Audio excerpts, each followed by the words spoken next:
flowers and the trees till you're up to your knees in love. There's a tree house in the meadow below the mountain peak, the perfect place for lovers when they play hide and seek. There's a covered bridge at Cripple Creek where the horses always stop. Between the tree house and the covered bridge, that's how Mom and Pop are making love in the country where skies are blue.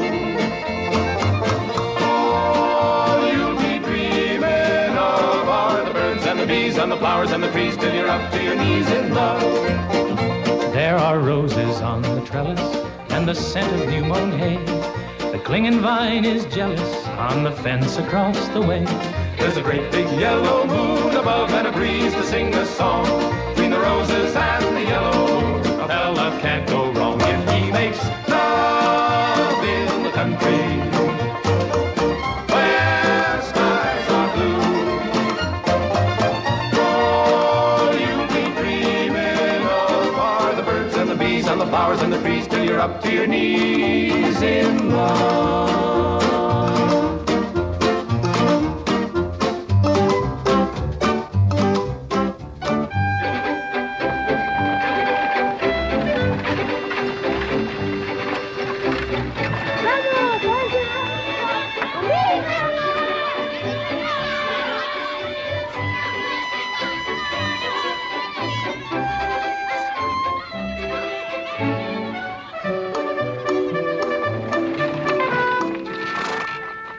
Lord to goodness, not again.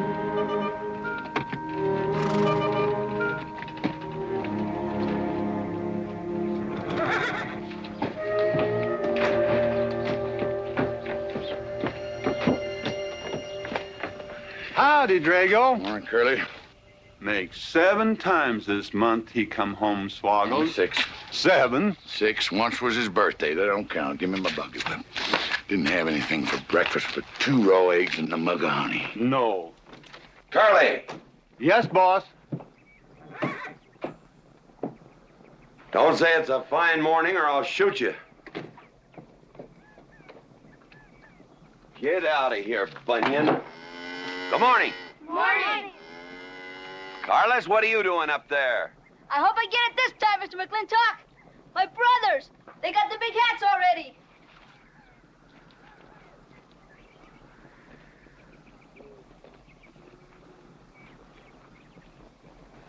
All right, let them have at it.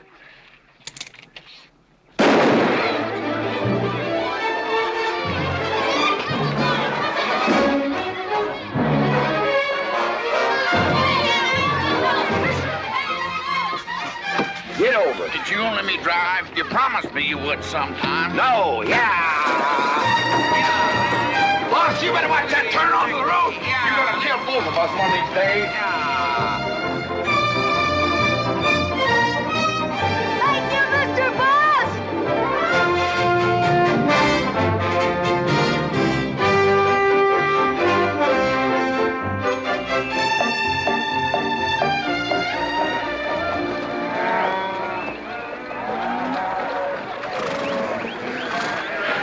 You got cattle in the back, boss.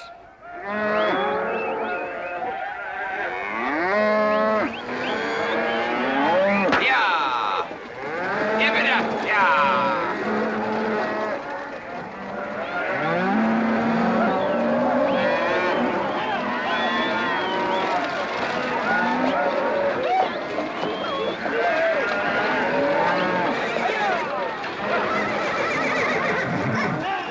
Keep 'em going. 15 cents a pound all the way to Kansas City. Yeah, yeah.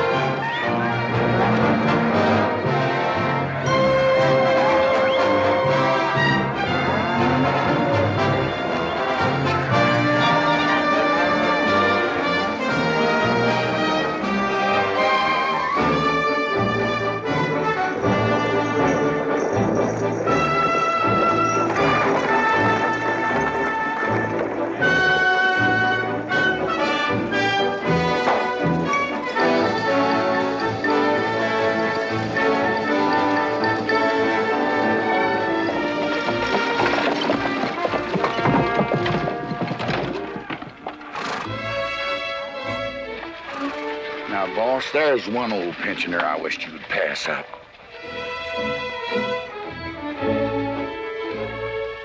Bunny? Yeah. I knew where I'd seen his face before. He ain't an old timer. He's just been around town a couple of years. Oh, you have no milk of human kindness. Morning, Mr. McLintock. Morning, Bunny. Well, I can see you're in good health. Never felt better. Contrary to what you may hear. Me, my kidneys ain't what they used to be, and my liver's been leaving me bilious. Drago? Yeah.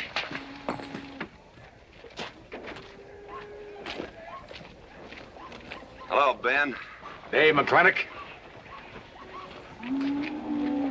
Drago, throw that in the buggy. Yes, sir. The scrubby bunch of Sooners, huh? They are at that. That ought to make Douglas happy, lining his pockets with land fees. What are we gonna do? I don't know what you're gonna do, Ben. Me, I do nothing. 200 families. Quarter of beef a week per family. If they last 2 years, that can be a sizable number. I got 20 head to 1 of any other brand on the Mesa Verde. I'm not hollering. Some of us haven't got all the money in the world.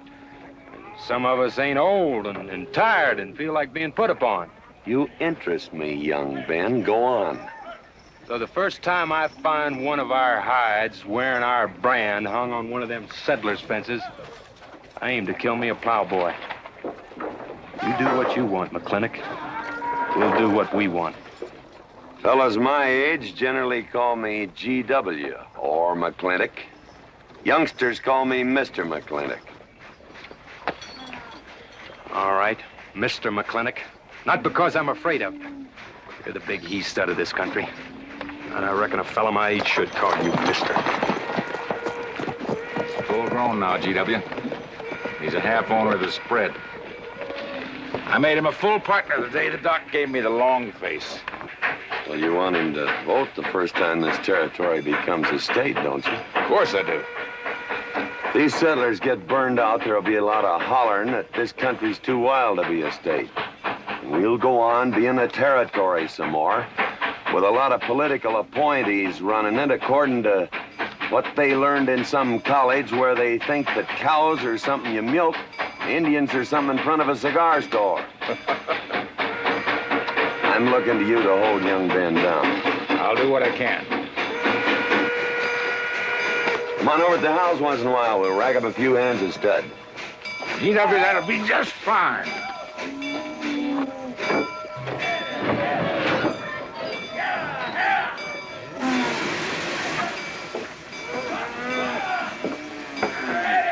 It's a nice morning, ain't it, boss?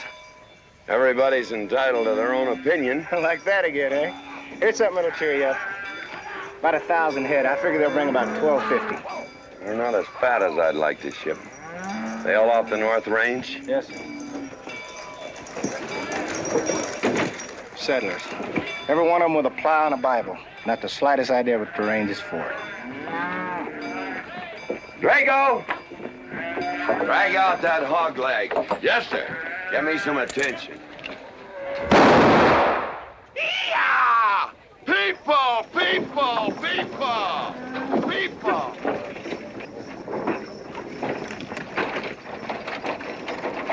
Come on, all of you. Gather around. People, come on. Gather around.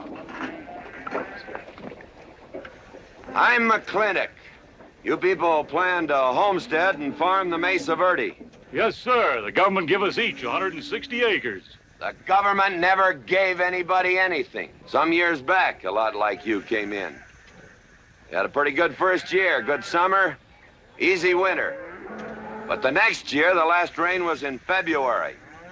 And by June, even the jackrabbits had sense enough to get off the mesa. Folks, do you know who that is? That's McLintock. George Washington McLintock. I told him that, Douglas. He controls the water rights on 200 square miles of range. You know that lumber you got? It came from his land. Cut by his loggers and milled in his mills. Douglas, I come close to killing you a couple of times when we were younger. Saddens me I didn't. Can you imagine a man who owns all that? Oh, and mines too, I forgot to mention them. All that. And he's begrudging poor people a measly 160 acres. That right, Mr. McLintock? You begrudge us a little free land? There's no such thing as free land. You make these homesteads go, you'll have earned every acre of it. But you just can't make them go on the Mesa Verde. God made that country for buffalo. Serves pretty well for cattle. But it hates the plow. And even the government should know that you can't farm 6,000 feet above sea level. Any trouble, Mr. McLintock? No trouble, Jeff.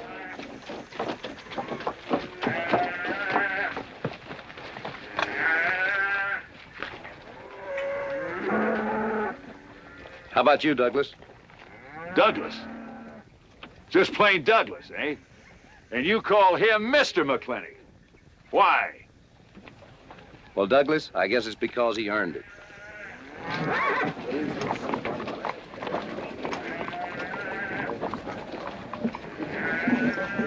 Mr. McLintock? Yeah? I'm a good hand with cattle, Mr. McLintock. I'd like a job. Well, you look strong enough. You come in with those Sooners? Well, yes, sir, but we don't have a homestead. Can't use you.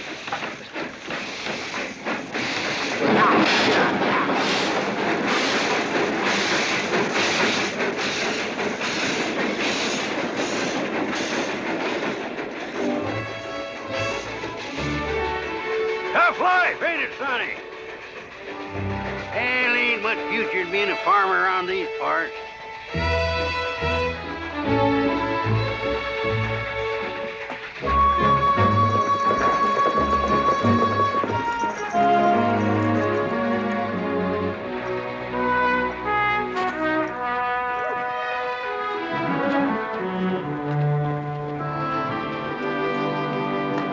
Ladies, this is the finest Chantilly lace available anywhere. Chantilly, Mr. Birnbaum.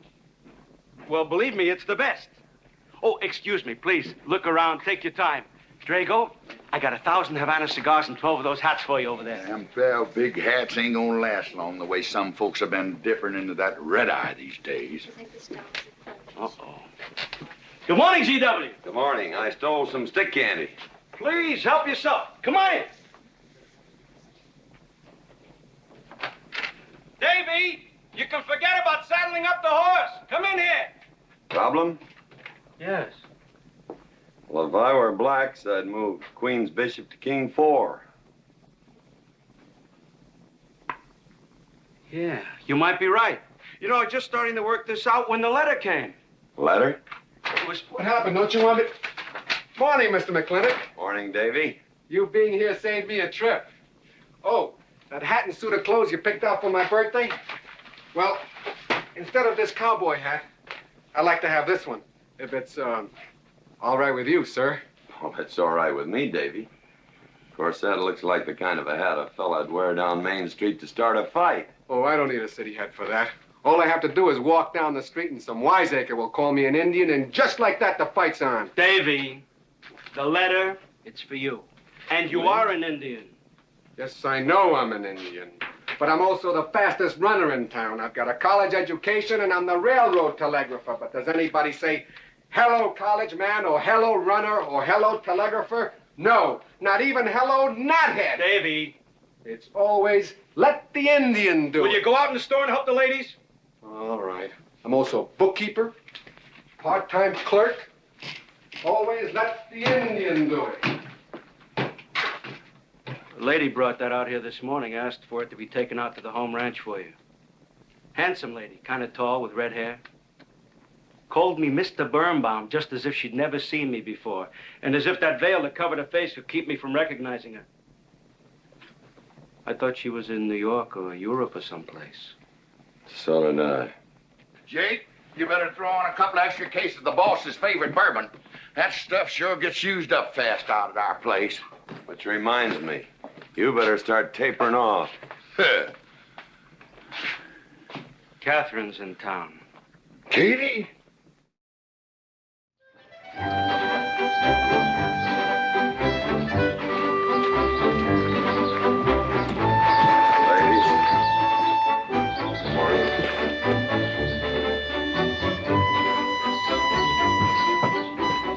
Mr. Clifford. Morning, Mr. McLintock.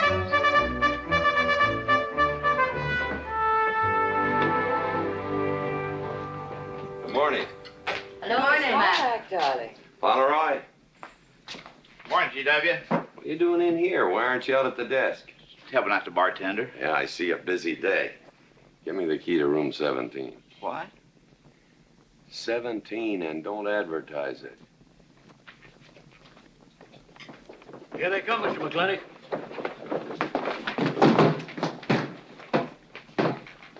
Set 'em up. Beer, whiskey. Day off? Off day. Wonder what he's so preoccupied about. Haven't you heard? No, what? Katie's back in town. Katie? Yes, dear. The social arbiter. Well, hi, Sonny. Good morning. Oh, He sure is a quiet one. Mr. McLintock? I don't want to bother you. I'm sorry, boy. I told you, no job.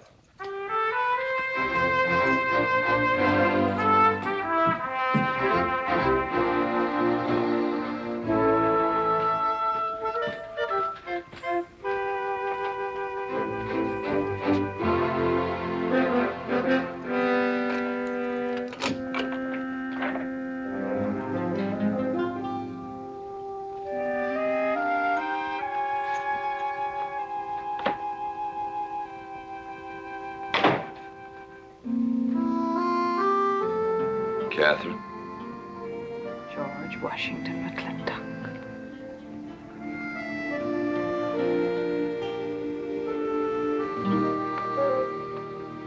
I thought you'd want this.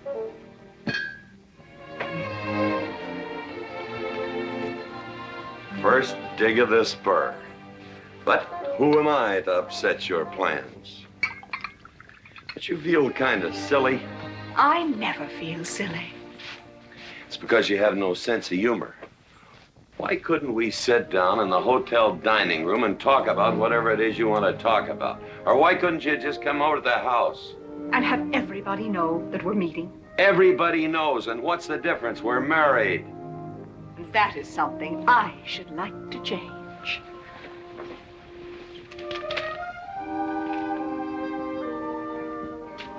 You know the answer, Katie. That isn't why you sent for me. Let's get to the rat killing. Oh, that's just the kind of remark that's always endeared you to me.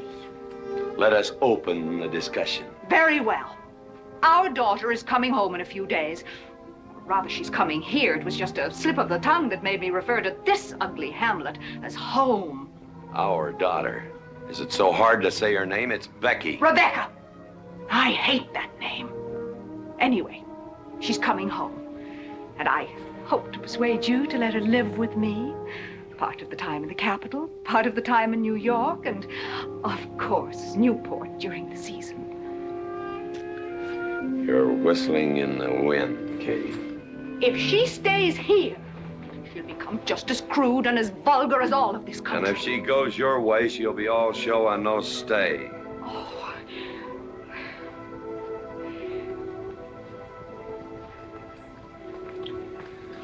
No go, Kate. I hate you. Oh, how I hate you. Half the people in the world are women. Why does it have to be you that stirs me? Animal. That's the story. I saw your picture in the paper at the governor's ball. You were dancing with the governor.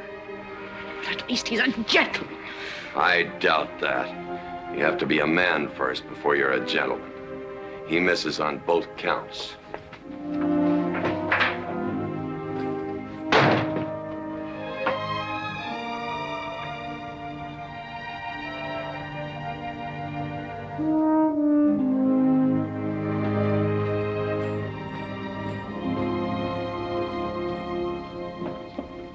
Hey, Sonny, you gonna ask him again? Nope. Hey, boy, you gotta pocket your pride. You gotta beg. You better listen to an expert, Sonny. I'm telling you, you got to grovel. Human nature gets him every time. Mister, leave me alone. Everybody does it one way or another.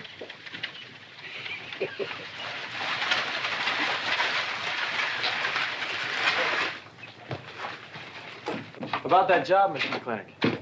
I already told you, son, I've got no need for farmers or use for them. Just 1 minute, Mr. McLintock. My father died last month. That's how come we lost our homestead. I've got a mother and a little sister to feed. I need that job badly. What's your name? Devlin Warren. Well, you got a job, son. See my home ranch foreman. He's over at the corral.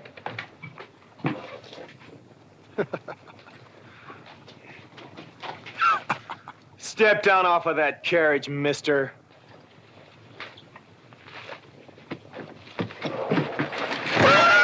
Hold that hog leg. I've been punched many a time in my life, but never for hiring anybody. I don't know what to say. Never begged before. Turn my stomach. I suppose I should have been grateful you gave me the job. Gave? Boy, you got it all wrong. I don't give jobs, I hire men. You intend to give this man a full day's work, don't you, boy? You mean you're still hiring me, Mr. McLintock? Well, yes, sir. I mean, I'll certainly deliver a fair day's work. For that, I'll pay you a fair day's wage. You won't give me anything, and I won't give you anything. We both hold up our heads. Where do you live? The settlers' encampment, down by the mine. That's your plug? Yes, sir. Well, hop on him, and we'll go get your gear.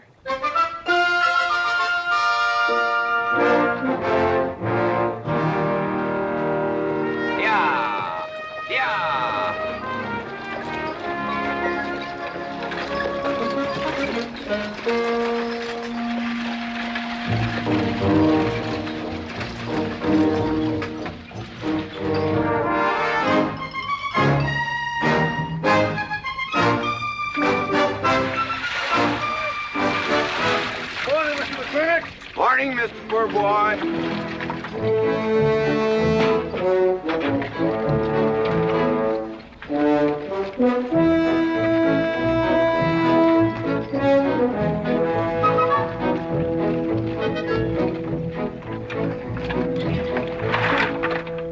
I'm sure that all you fine people are interested in knowing just what portion of this new land will be your new home. Oh, Jones and McAllister, since you've been more or less the leaders of our group, I'd like to have you come up and check the exact location. Won't be a minute, sir.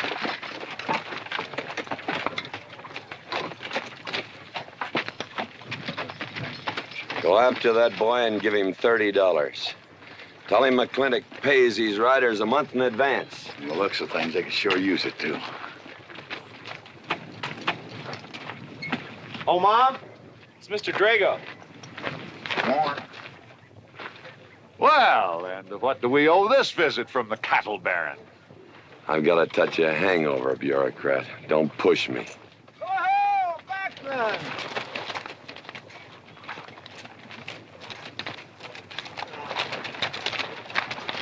Say, those are Indians. Are there Indians in this homestead land? Friendly Indians, my boy. Oh, Macklin! Oh, running buffalo!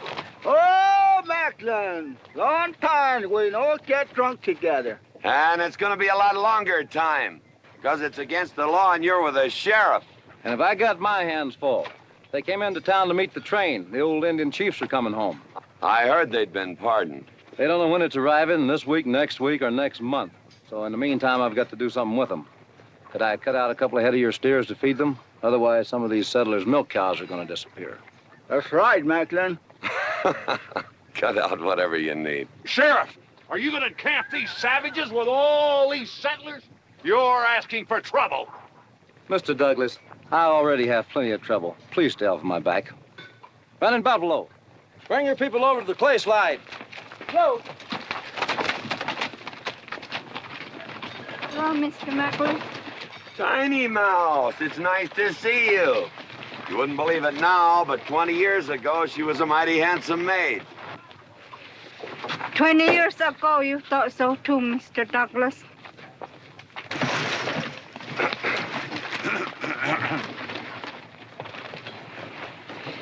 It was just like this. I had a dead beat on old running buffalo, and my sharp 50 caliber misfired. That was back in that trouble in the 40s. Remember? I remember. Hey, you want to tell you something come directly from heaven? No.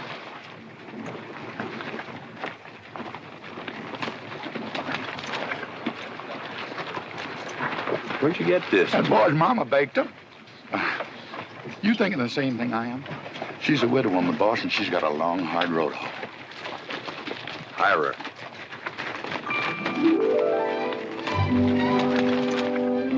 I always said you had a heap of sense. Mr. McLintock, this is my mother. Your mother? And my sister. Pleased to meet you, Mr. McLintock. Ma'am, this here's my boss, and he has few choice words to say about your biscuits. Yes, Mr. McLintock? Well, they're great.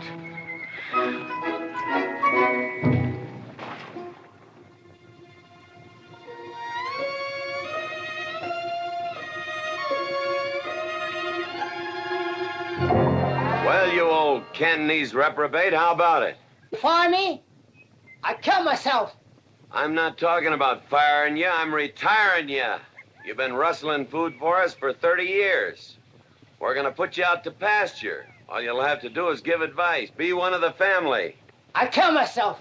I may save you the trouble. But, Ching, you kill yourself, I'll cut off your pigtail, and you ain't never gonna get to heaven. I'll be one of our family. I give you my solemn word. Pretty clumsy family. Drink too much, get in fights, yell all the time. Cut off his pigtail. All right, I'll be one of our family. Giúp lấy đó. Phải là giúp lấy đó. Giúp lấy đó, hai. Cảm ơn.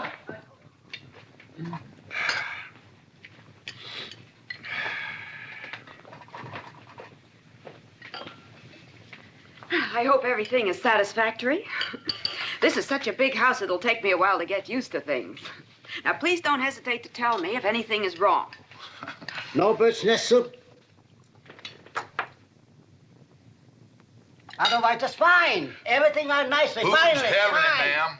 Best apple pie I ever had. Curly's right, ma'am. Hated to leave that last bite. Shall we celebrate with a drink? Carlos, come in and help me with the dish. Alice, you want to help too? Yes, Jacob. All right, pitch in.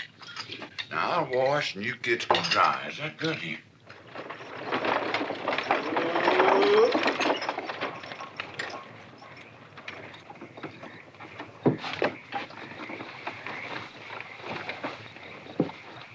Don't seem possible one woman could use all them clothes. You keep a civil tongue in your unprepossessing face. Yes, ma'am. And unload my baggage, please. Yes, ma'am. By the way, what does that word unprepossessing mean?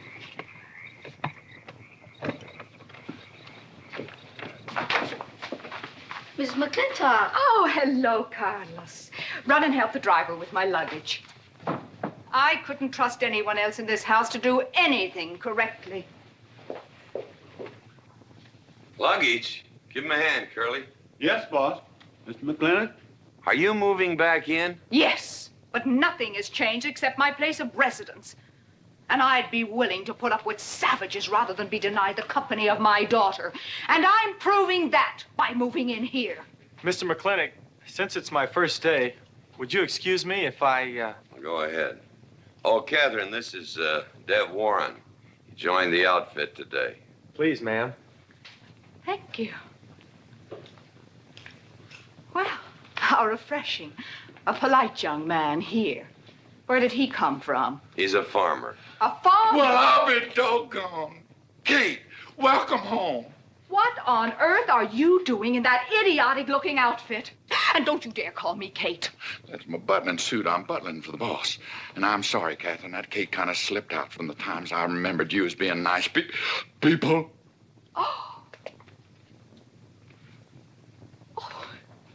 Are you going to stand there with that stupid look on your face while the hired help insults your wife? He's just ignorant. He doesn't know any better than to tell the truth. And I can't help this stupid look. I started acquiring it as you gained in social prominence. Mrs. McLintock, where do you want I should What? Put him in the master bedroom. Yes. But move Mr. McLintock's things into another room. Oh, the one back of the stairs would be best so that he can't wake up the entire household when he comes home every Here's night. Just before daybreak. Yes, ma'am. Oh, excuse me. Here's your cigars, Mr. McLintock. I am Mrs. McLintock. Catherine, this is the cook. This is the lady does the cooking for us. Mrs. Warren, Mrs. McLintock. How do you do? Very pleased to meet you, Mrs. McLintock. Very pleased. Likewise. You see, I just came to work here today, and I guess I jumped to the conclusion that this was a bachelor's household. It is, and then again it isn't. I will explain so everything will be quite clear, Mrs. Wallace. Mrs. Warren. Mrs. Warren. It has been a bachelor's household for quite some time. And it will be again, just as soon as I am out of here, which will be as quickly as I can make arrangements to take my daughter back east with me. You see, she's coming home from school in a few days, and then we'll be off together, and you can return to conducting yourself as you consider proper in a bachelor's household. Katie! Shut up! Until then, I am mistress in this house, and I will give the orders.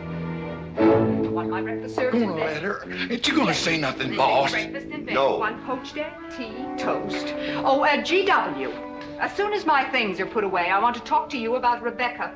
Yes, Mrs. McLintock.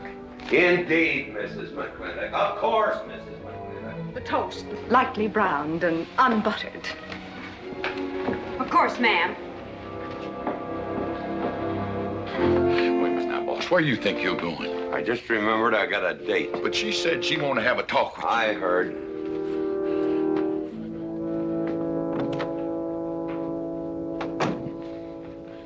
Good evening, Lem. Good evening, Mr. Mack. Yep. Say, Mr. Mack, what does unprepossessing mean? I was called that once, Lem. Looked it up in the dictionary.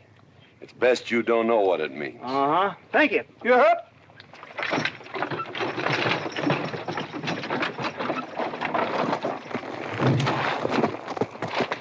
Hey! What am I gonna tell her when she asks where you went? When in doubt, tell the truth. She wouldn't expect that from you anyway.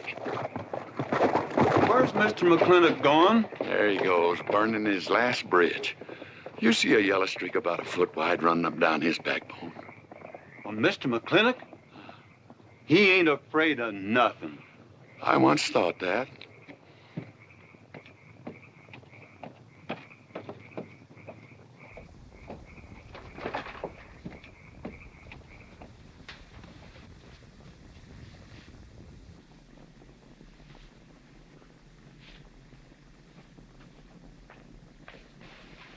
Drago?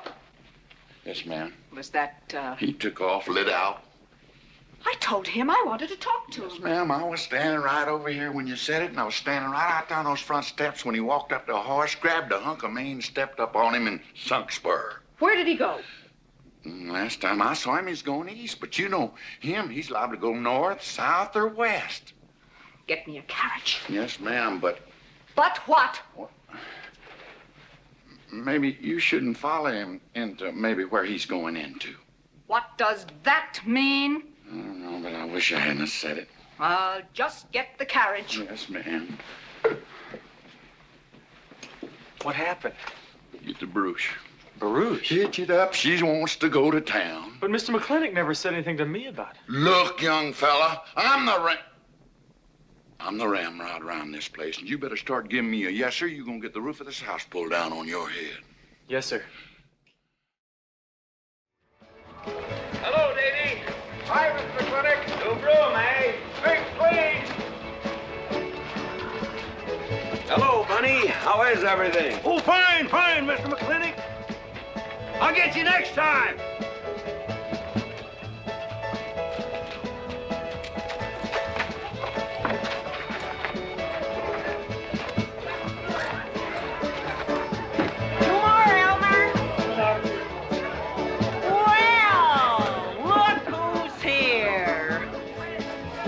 What'll it be, Mac? Same as usual? Ladies. Evening, GW. Jake? Wrong move. What? Chess problem. Queen's in danger.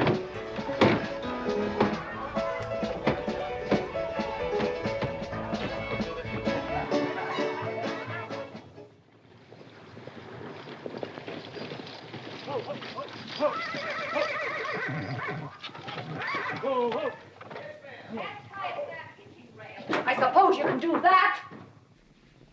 Camille, you're on your own. Mr. McLintock?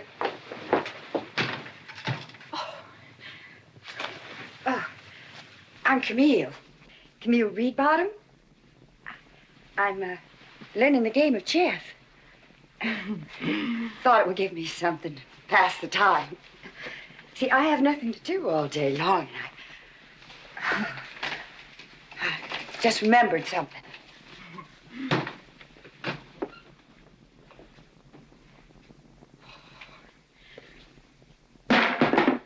Katherine, I didn't hear you come in. Mr. McLintock, I told you that I wanted to talk to you. Not now. Could I get your glass of sherry, Katherine? Oh, thank you, Mr. Birnbaum. I could use one. I came into town behind a runaway team. Drago never could handle horses. It was that young man whose mother pretends to be your cook. Katherine, your wine. Oh, thank you, Mr. Birnbaum.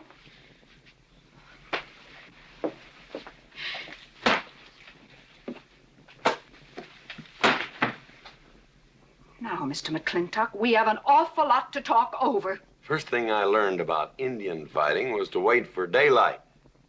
What has our conversation got to do with Indian fighting? Indian fighting is good experience for our kind of conversations. Oh. It'll wait, Katherine. Evening, Sheriff. Mr. McLintock, we had quite a ride out here. Oh, I finally got that team settled down. It's your move. No, it's your move. I just castled. Now, look here. You're not going to sit here all night long and play chess when the matter of our daughter remains unsettled. I am going to remain here and play chess, and the matter of our daughter is settled. She stays. Oh, such stubbornness. Katherine, your hair. Oh, it is a mess after that awful ride. No. It's just that I haven't seen you for a long time. And it seems to me the last time I saw you, your hair was a little darker, no?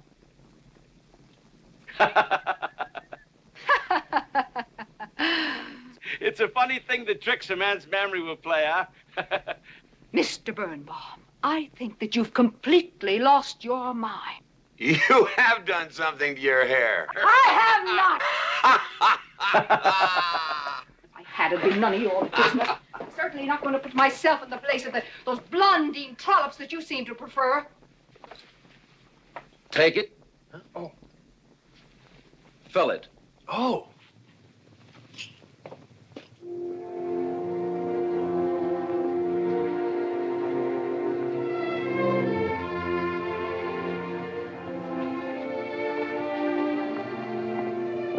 Good morning. You fellas still at it all night? A McLintock never quits. But a Birnbaum has to. Besides, the game is over. You got me. Oh, no, Mr. Birnbaum. You still got a good game. Oh, you play chess? Please, take over.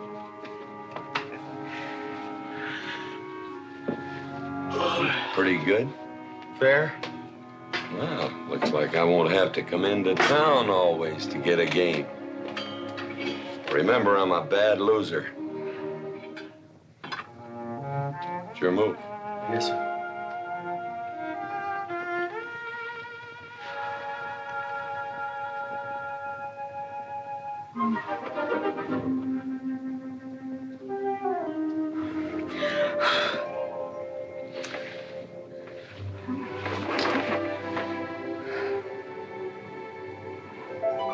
Good morning. Good morning.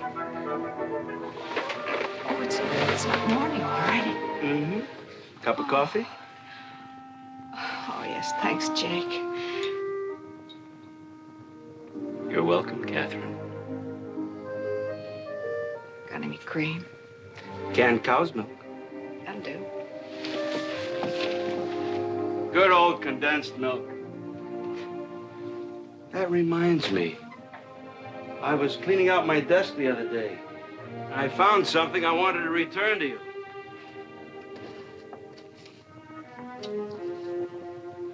Here it is.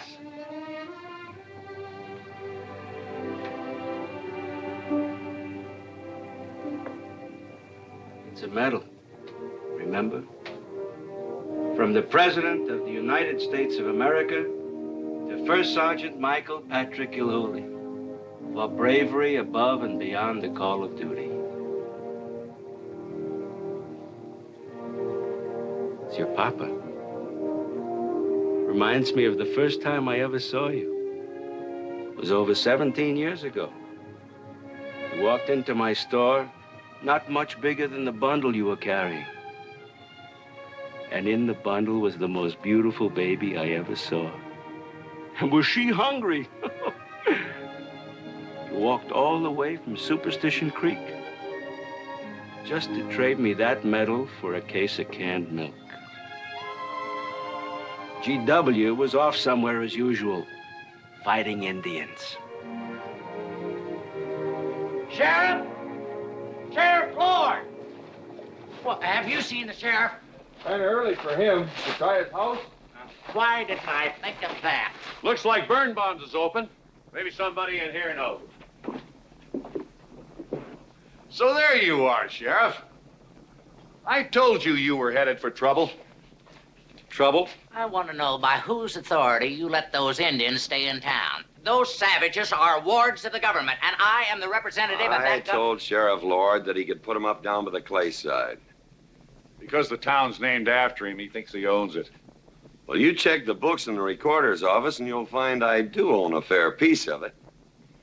Agard, if you knew anything about Indians, you'd know that they're doing their level best to put up with our so-called benevolent patronage, in spite of the nincompoops that have been put in charge of it. Those Indians need my permission to leave the reservation. Those chiefs have been giving orders all their lives. It's pretty hard for them to understand that they have to hold up their hand like a schoolboy in a classroom. The law is very clear. I told you you'd get no satisfaction from these people. But we'll get the girl back. Girl? The girl the Indians kidnapped. But don't worry. I armed the settlers and set them to rounding up those red devils. What is this about a girl? Millie Jones, one of the settlers' daughters. The Indians kidnapped her. That's ridiculous. And you turn loose a lot of farmers with shotguns? I certainly did. You're insane. Let's go, Sheriff. Mr. Douglas, Oh, Miss McLintock. much as I hate to agree with GW about anything, you haven't changed a bit. You're still an hysterical fool. Come into town, I got worried. What about? Thought maybe Katie shot you. Not yet, Drago, but it took restraint. Wait a minute. You better take Agard along. Not that he'll be much help. Drago, put him on the horse. Just a minute. Well, I'll drive. Yes, ma'am. Agard, what are you doing? Agard, this is serious. Stay with him, Agard. Stay with him. Agard, will you stop showing off and getting this buggy? Mercy. Mercy. That horse is a little green.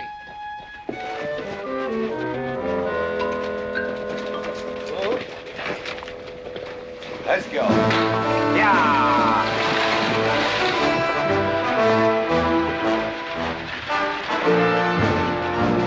Just where do you think you're going? Don't use that range, boss. Tone of voice with me.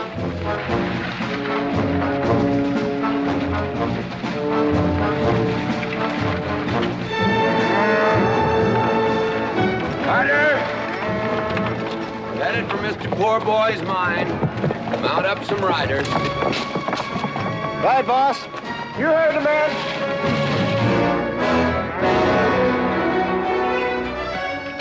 I don't like it, Mr. McLintock. I don't like it one bit. What don't you like? They're planning to hang an Indian.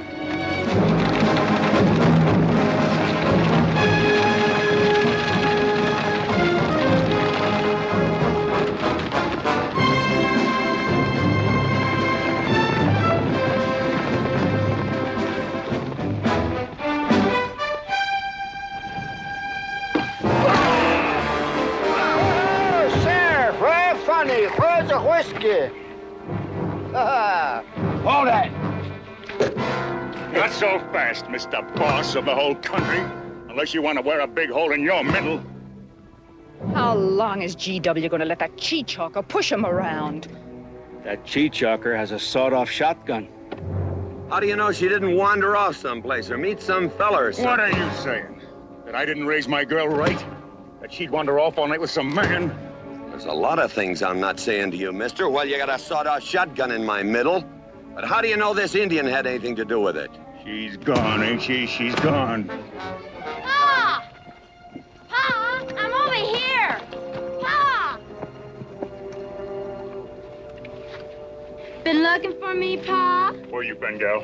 Young Ben took me for a sunrise ride, and the horse wandered away. You come down over there. But, Pa! She's telling the truth, Mr. McLintock. We wasn't doing nothing. Well, that's not important right now. The important thing is that you don't draw that hog leg, or this'll be worse than Dodge City on Saturday night. You get on, back to the wagon. I'll tend to you later. Now for this young whippersnapper. Now, no harm has been done. And young Ben here is one of the nicest boys in the territory, so just put down that shotgun and I'll let's teach forget him to fool with Mike. Now, we'll all calm down. Boss, he's just a little excited. I know. I'm going to use good judgment. I haven't lost my temper in 40 years. But, Pilgrim, you caused a lot of trouble this morning. Might have got somebody killed. And somebody ought to belt you in the mouth. But I won't. The hell I will.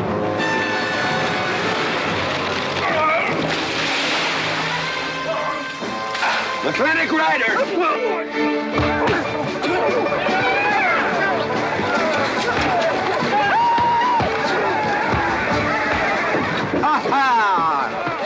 Oh, Markland! Hey, Buster! Remember me?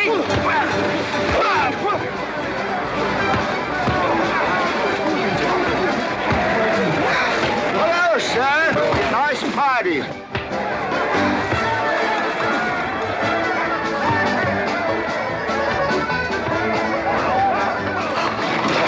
Do you think you ought to? I ought to what?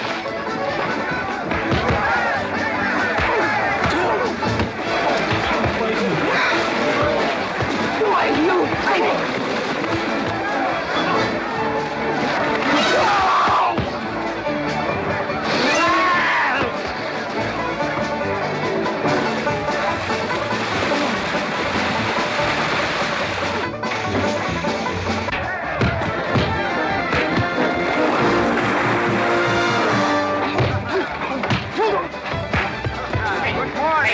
I want to work with you. Hey, just a minute. What are you doing? My glasses. Hey, now stop this or you'll be sorry.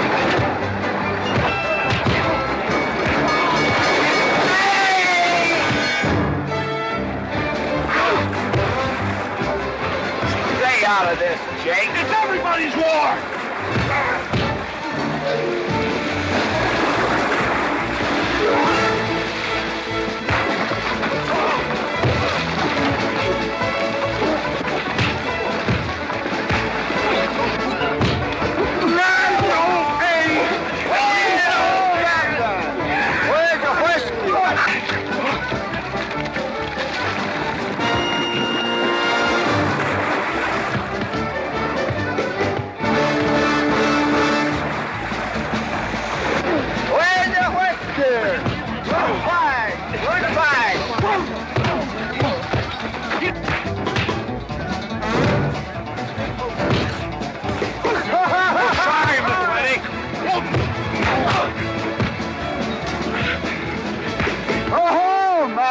Thanks. Ha-ha! It's very funny. Yeah, very funny.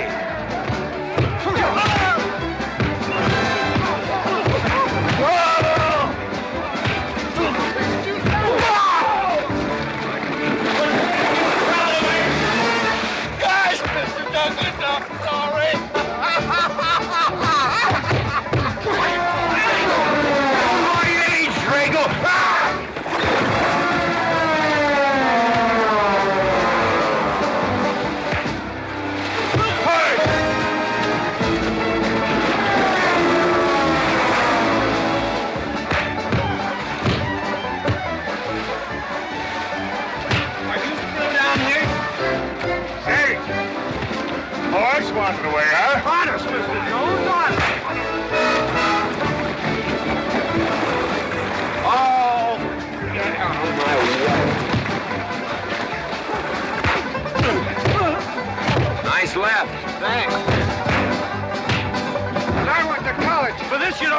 wallet.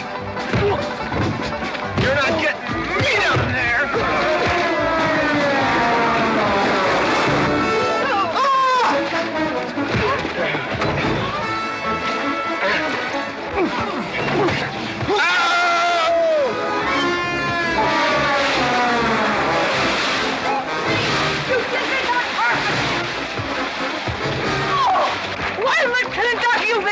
Good morning to you, Mrs. McLintock. Buddy, you big... Yowie!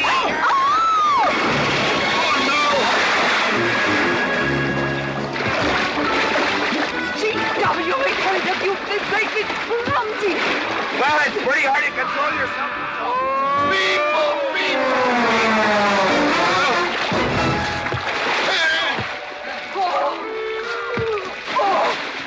Oh, Macklin! Oh, Macklin! What's party? No whiskey. We go home.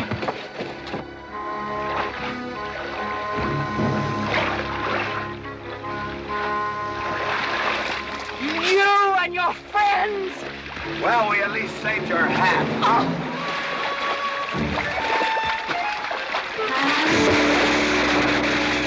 Where is everybody? Oh, for heaven's sakes.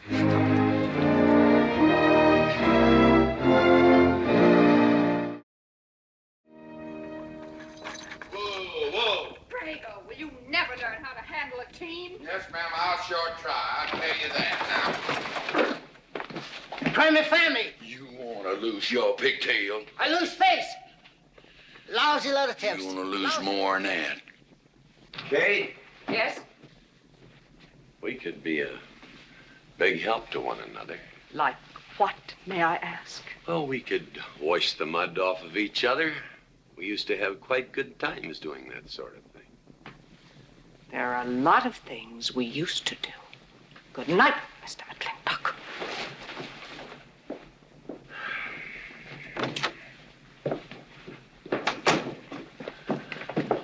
Any luck?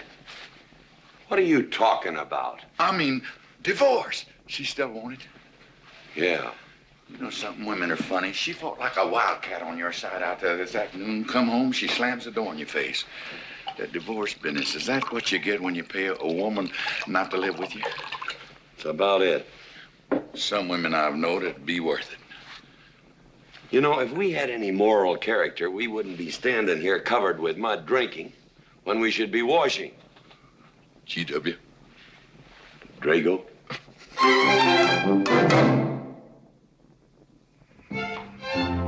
Miss Warren, these biscuits. Oh, thank you, Drago.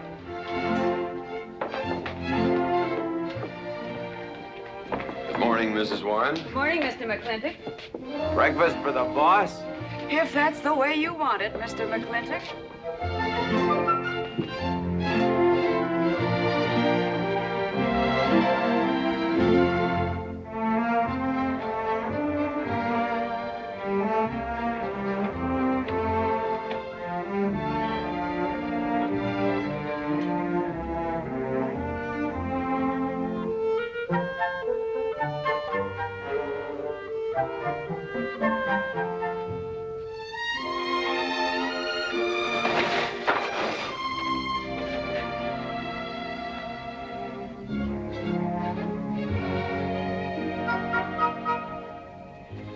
One poached egg, tea, toast, lightly browned, and Why, Mrs. McLintock, you have a black eye. I do. Ooh.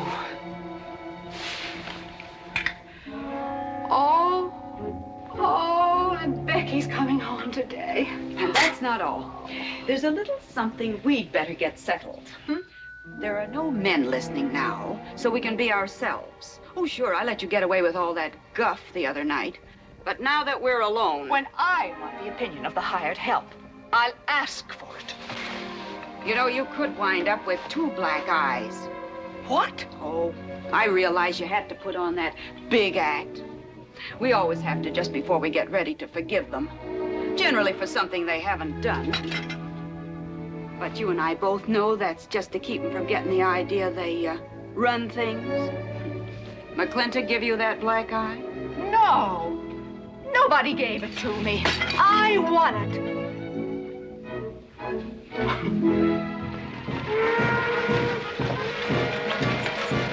Morning, Davy. Morning, Mrs. Beach. Mr. Beach.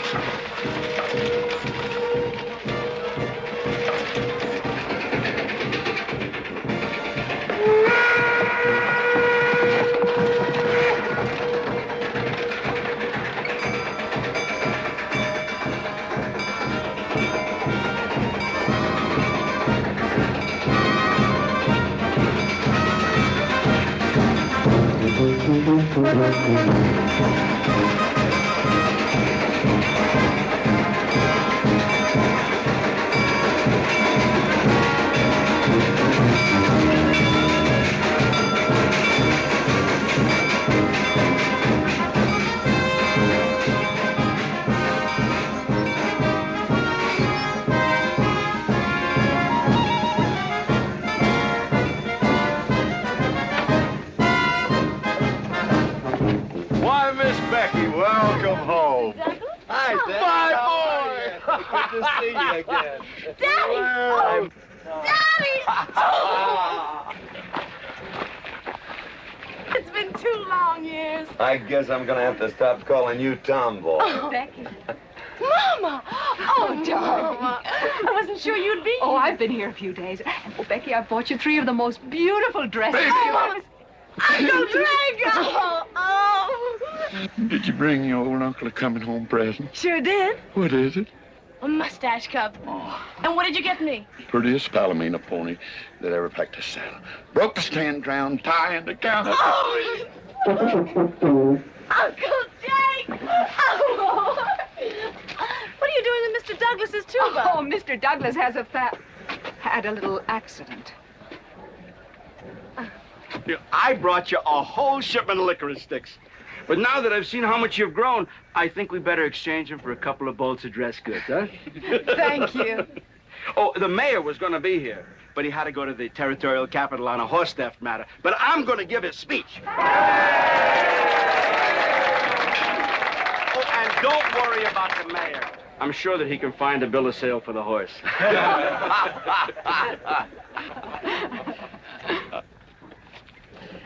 Ladies and gentlemen, we are here to welcome the fairest... What am I doing?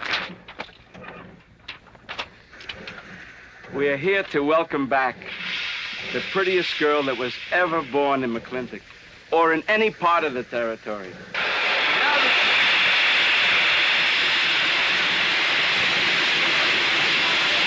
Hey, Davy! Yeah? Got something for you. Yardmaster up at the junction told me to let him ride, so I locked him in here. I've had my scalp a long time, and I aim to keep it.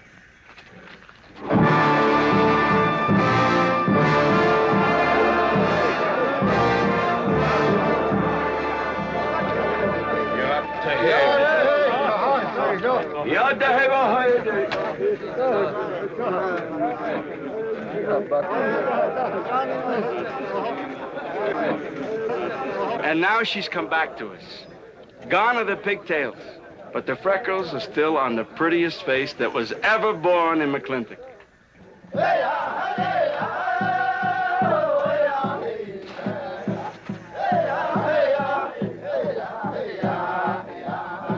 Hey, that's Puma. And it's true. The government did turn them loose. Good old Puma. I'll never forget when he brought G.W. home. Your father had a hole in his chest and 104 fever. Of course, they weren't very mannerly about it. He came past the house at a high lope and threw him on the doorstep. And you do remember them good old days, don't you, Katie? Katherine.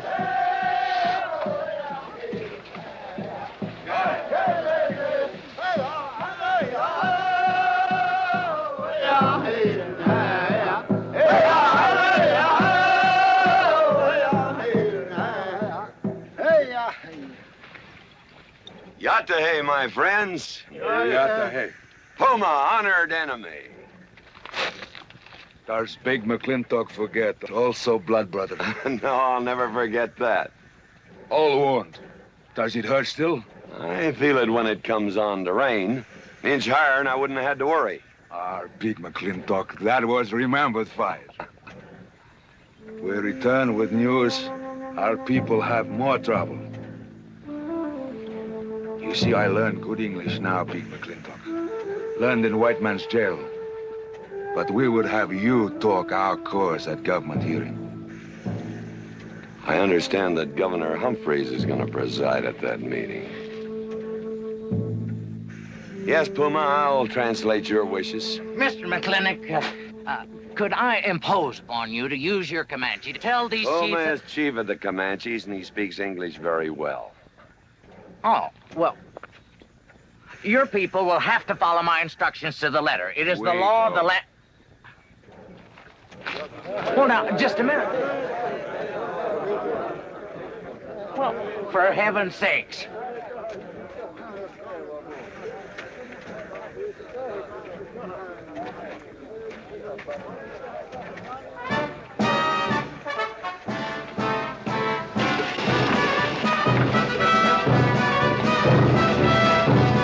You wait here, honey. I'll get in the truck. Go to the clinic party? Surely. Will I see you there, Beth? Of course, Davy, and you can have the first name. Sis? Don't want any sister of mine talking to strangers. Davy's not a stranger. He clerks in burn barns. He's an Indian.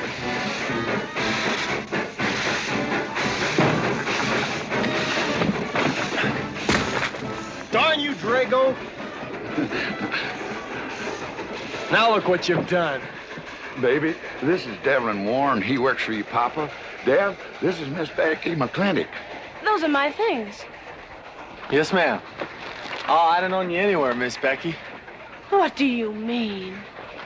Oh, I mean, you look so much like your mother. Well, even prettier. Oh, Mr. Warren. Mother's much prettier than I am. Many a fight started with words like that. Come on, get in the buggy. Hello, Ching. We got jelly pie for dinner. Oh. I'm not cooking. No, he's not. Junior! Yes, Miss Becky. You remember Junior Douglas, Mama? Oh, of course. How's college? Valedictorian, 95. Oh, congratulations. Oh, Mr. and Mrs. Douglas, we will see you at the party, of course. Oh, delighted. Well, it'll be pretty hard to keep young men away. Yes, sir. Drago? Yes, boss. Baggage all loaded. G.W. You remember young Junior? Oh, yes. Like father, like son. Mr. McLintock, I hope you don't think I'm being presumptuous in asking for the honor of calling on Miss Rebecca. Well, there she is. Ask her yourself. Thank you, sir. Ching, now I'm going to get fired. Get up out of here. Thank you, sir. Thank you. How do you know me, Nana? See you at the party, Junior!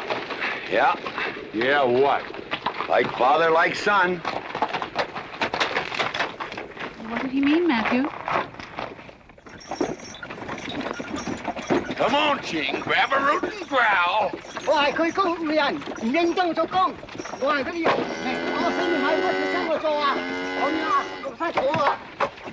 you're doing a good job, Miss McLintock. Thank you, Miss Flora.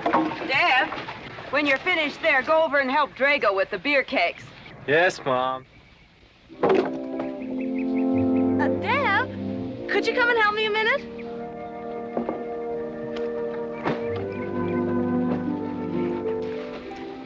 I certainly was surprised to hear you went to college. Why? I don't know. Junior says Purdue's a good college for a backwater place like Indiana. Well, he did indeed. Oh, could you do this? I can't reach it. Why didn't you finish college? Lack of funds. My father got sick, and he had to come out west. So he took out a homestead. You know, your mom's sure cute. It's too bad you didn't inherit her eyes.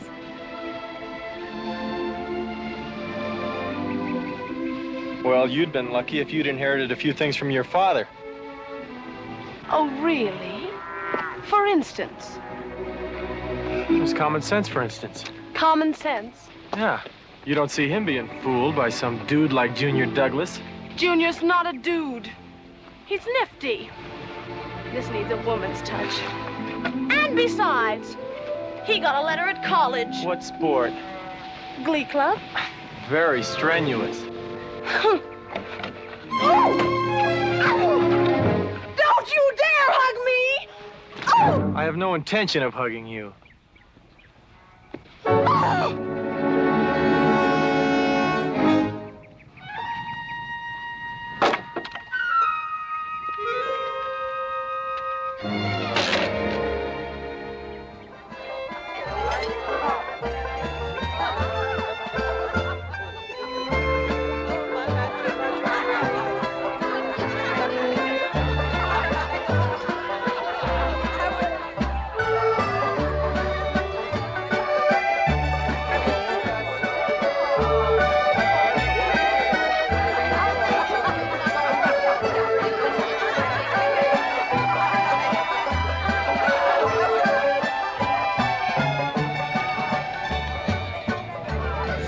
Ladies all look lovely, Katherine. You know, this is a real fine party. Oh, thank you, Ben. Of course, we had to invite everybody. Just everybody.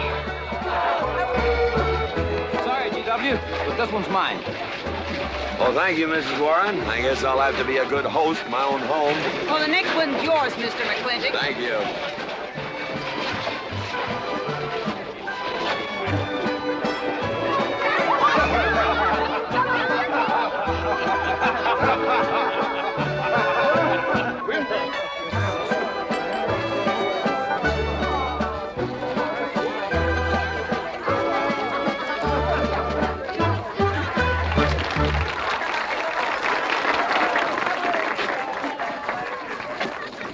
Drago, go and do what I told you to do. Oh, Katie.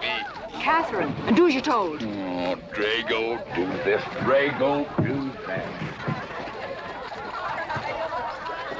Yeah! People, people, people. This Douglas feller. Drago! Yes, ma'am. Matt Douglas, Jr. is going to bring you folks some of the latest terpsichorean dance steps, brand new, brought by him directly from New York City. All right, Mr. Fiddler.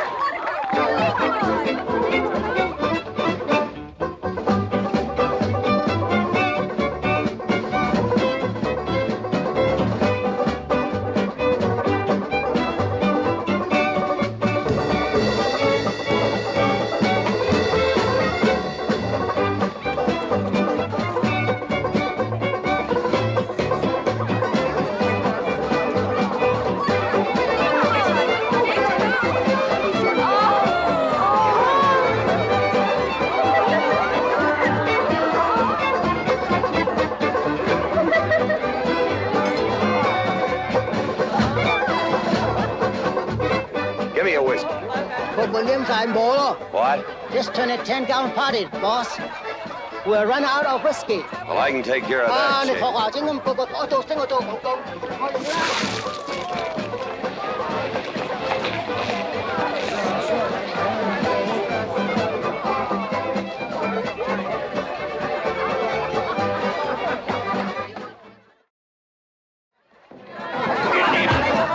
Indian.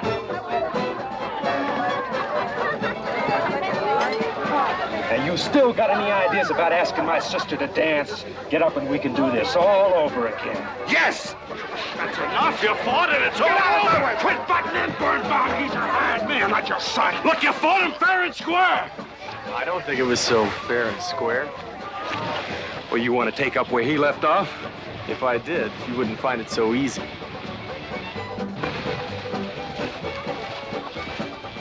Now we've had enough of this. Well, when are you gonna quit walking away? Just as soon as we're out of sight of the party. A little lesson I learned back home, don't fight in front of women. Well, we're out of sight now, so we are.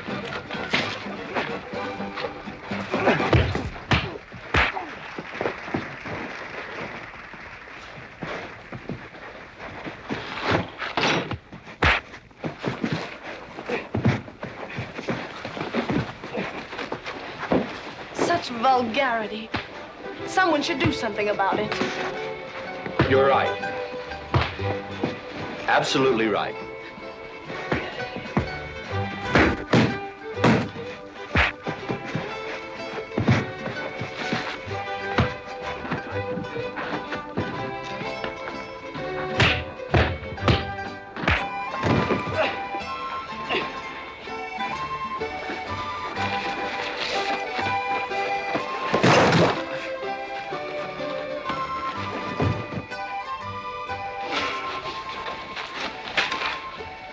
right, young man? I'm all right, Mr. McLintock. Pretty fancy fighting for a country boy. 2 years at Purdue, Mr. McLintock, on the boxing team. I never thought any farmer could whip me. But you sure did. Better get him cleaned up. Get him some water, Jake. Yeah.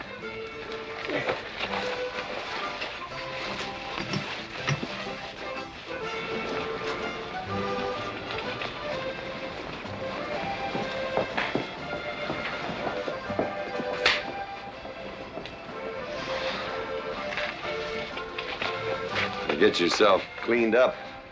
Go ask that girl for a dance. Who? Oh! Did I miss one? Where is he? I'll find him, that young whippersnapper. Trouble. Where is that farmer boy? Where is he? Where is he, G.W.? Oh, so you're the young farmer boy that whipped my nephew. Well, I'm Fauntleroy Sage, young Ben's uncle. Well, I'm no farmer, but if you're young Ben's uncle, yes, I whipped him. And you're intruding. What's intruding mean? Butting in. Oh, so he's insulting me. Well, then I got another reason for walloping him besides, on account of him thrashing my nephew, young Ben. Fauntleroy, you can't get mixed up in these youngsters' quarrel. Family honor. I can't have said a farmer whipped a sage. You're twice his size. Don't let that bother you, Mr. McLintock. Mr. Fauntleroy insists. I'll just have to teach him the same lesson.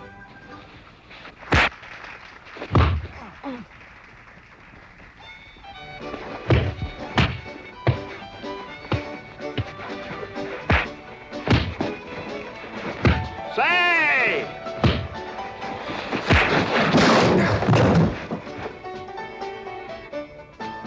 Sorry, young feller. Hate to have to do that, young fella. No hard feelings. Not yet. Not yet what? I mean, that isn't all. Now, wait a minute. Fauntleroy, we're gonna make this a fair fight. Of course we are. Of course we are, G.W. There'll be none of this. I wouldn't do that, G.W. You wouldn't do... No, I wouldn't do that. And Dev, I don't want you kicking Fauntleroy in the knee. He didn't do no such thing. And none of this nose twisting. He's all yours.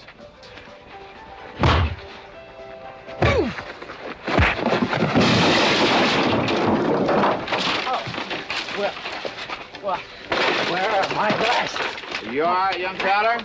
Ouch! I'm all right. This Indian agent will stop stepping all over me. I beg your pardon. G.W. You're just funning me. But I want you to know that boy fought me a fair fight. Well, I'm glad to hear that, Fauntleroy. Here's my uncle. Fauntleroy, what have you been doing? I hope my uncle didn't bother anybody. No bother. I think we'd better join the ladies before they get curious. Drago. Fauntleroy, let's line them all up for a do-si-do. Jake, you think tincture of arnica would help? Could be. Used to help you. Gentlemen, to the medicine cabinet.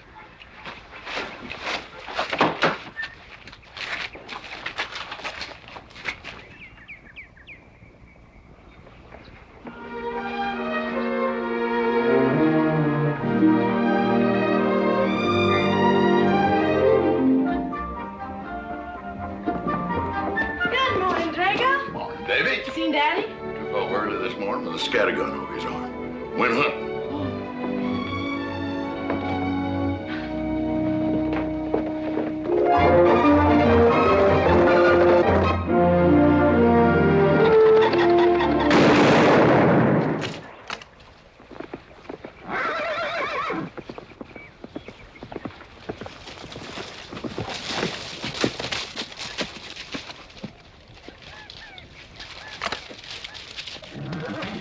Morning, Daddy. Good afternoon. I'll get you out so early. It's something I have to get straight in my mind. Yeah? What? Mama.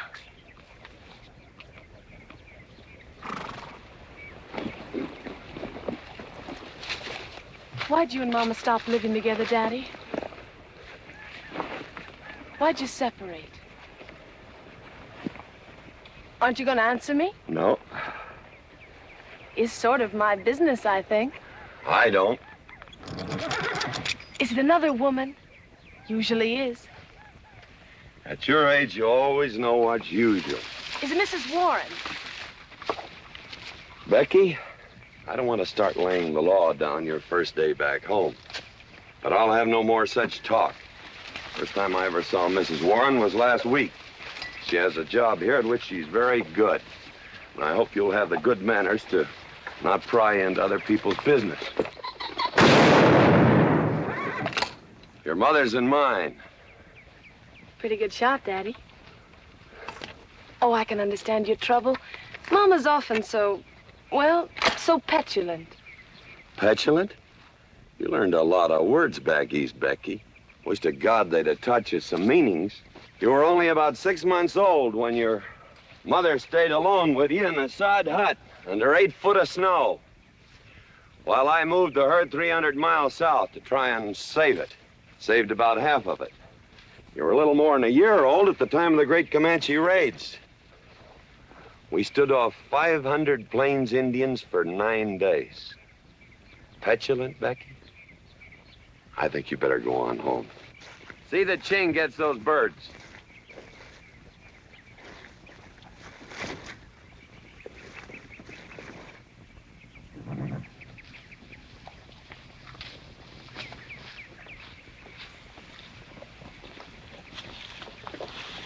Becky, come here.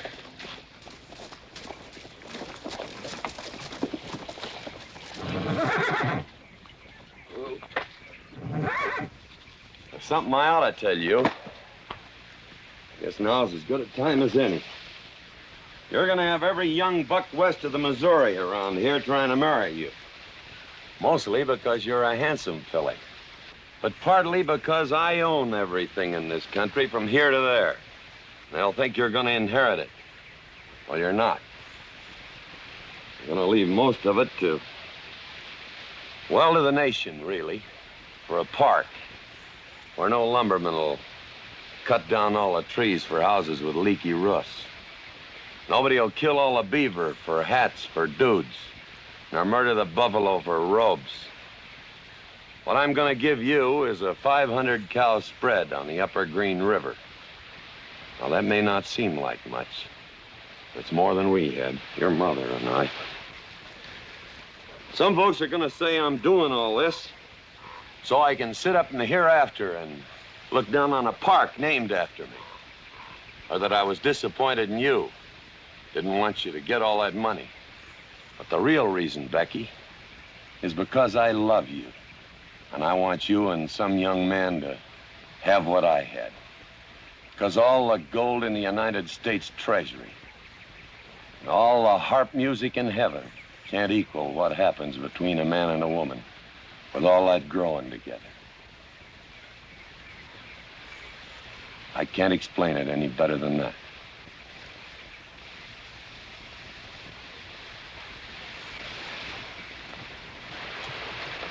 All right, Daddy. Becky.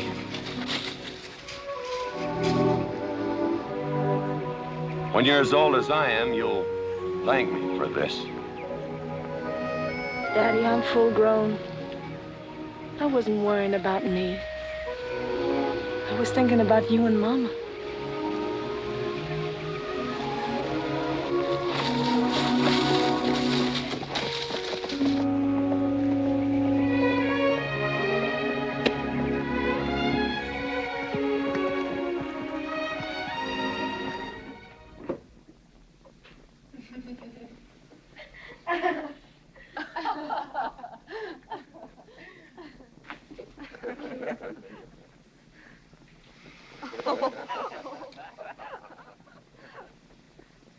Oh.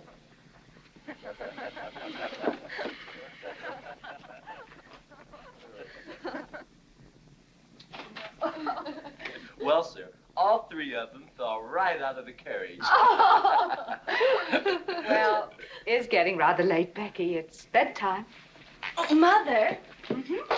He brought this. He must have intended to use it. Oh, well. Sing us a song. Well, if you really want me to. Gosh, I haven't played in You quite know just right for me. Sure. It's the rage now. Oh. Oh. Dev, what are you doing? Oh. I just thought I'd get another cigar. Well, you've got one in your mouth and two burning in the tray. Not move. Fellas want me to play all the time. You're cuter than a baby steer and softer than a mouse's ear. I want the whole wide world to hear. You're just right for me. You're sweeter than...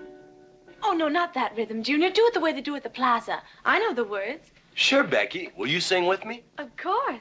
All right. I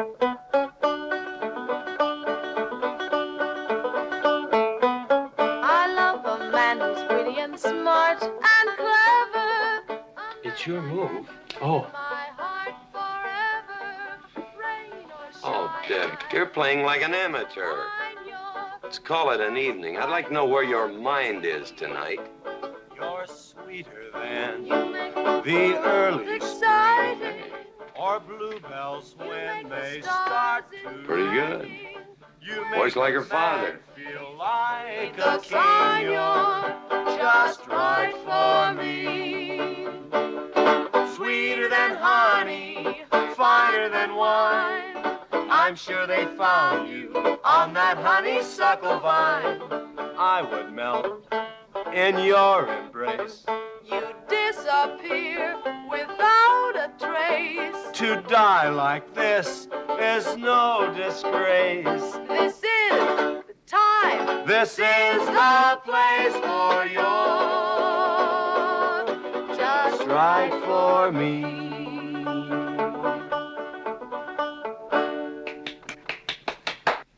Well, that's so good, I kind of hate to break this up. But if we're going to have that Indian hearing tomorrow morning... Sir, about our conversation earlier this evening, I believe I'd better apologize. Yeah? Yes, sir. I've been thinking it over, and when I called you reactionary, well, that's merely my generation's term for your generation. Nothing personal, sir. Oh, really? Well, good night, sir. Good night, Miss McLintock. Good night, and do come again. Good night, Drago. Night. Boss? What does reactionary mean? Me, I guess. He says that anyone that wanted to sell at a profit was a reactionary. Was we reactionaries back in them days when you was selling beef cattle for 6 cents a pound on the hoof? Well, no use arguing with him. College boy.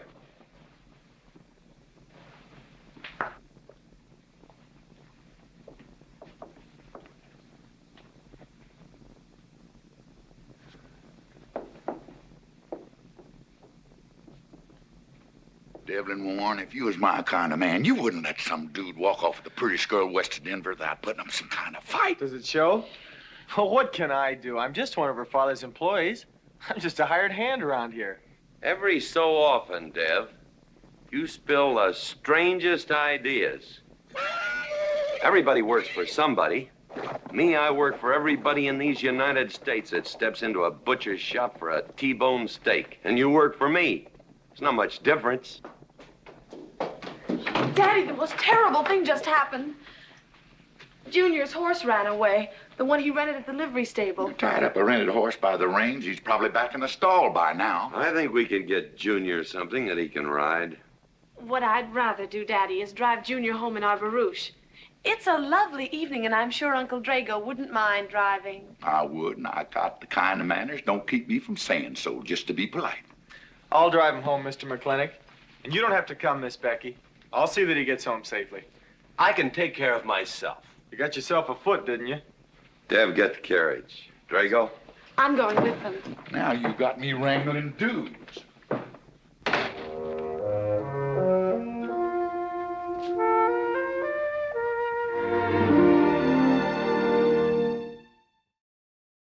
Start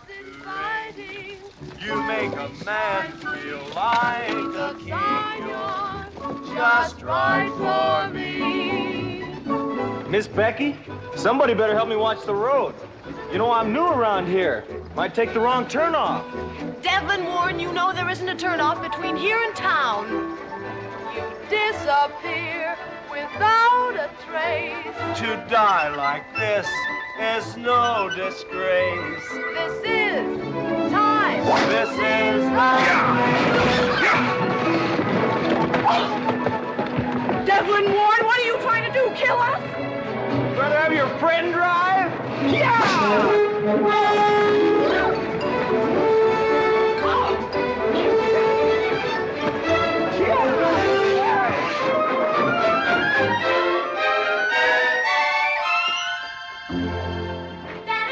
Daddy, I have never been so humiliated in my entire life. I said what I said, and I'll stand by it to the death. Shoot him, Daddy. Shoot him at once. Why? My honor is at stake. Well, now, Your Honor. Absolutely. He impugned my honor. Impugned? What does that mean? Slander. He slandered my honor. He did? I said what I said, and I'll stand by it to the death. He admits it, see? Shoot him. Well, what is he admitting to? Why, he called me a... I won't even repeat the word. I didn't necessarily call you anything, but I said what I said, and I'll stand by it to the death. Well, just for the tally books, what did you say? I said that any girl who would permit a man to kiss her before they're formally engaged is a trollop. He said it again. Shoot him. Now, hold on. No, don't hold on. If you're my father, if you love me, you'll shoot him. Well, I'm your father, and I sure love you. So? Oh, you shot him. You really shot him.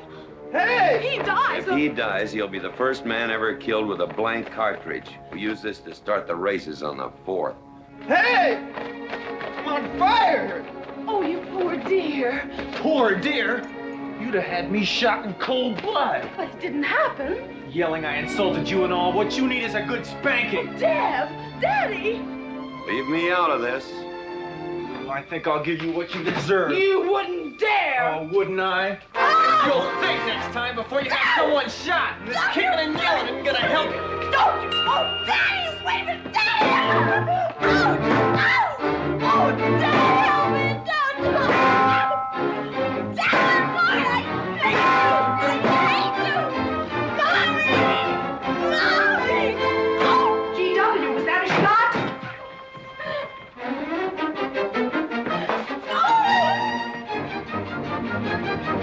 Oh! Becky, what happened? He spanked me! You spanked my daughter? Dev. You mean you stood there while that brute beat our daughter? G.W., what's happened to you in the last 2 years? Part of valor, son. Oh, isn't it enough that you've always treated me like a squaw without subjecting dear, sweet Becky to this crude, vulgar way of Catherine, life? you women are always raising hell about one thing when it's something else you're really sore about. Oh. Don't you think it's about time you told me what put the burr under your saddle about me? I don't intend to stand here and hold a midnight conversation with an intoxicated man.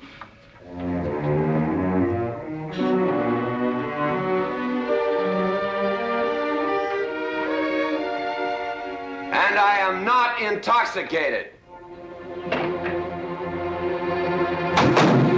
Yet.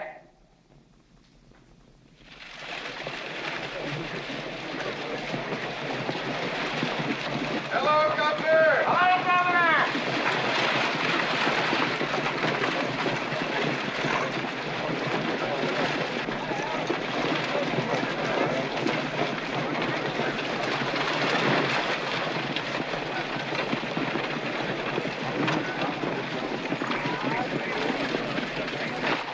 Chief Puma? Yes, Sergeant. Big McLintock, we know you get us fair judgment. You gentlemen, follow me.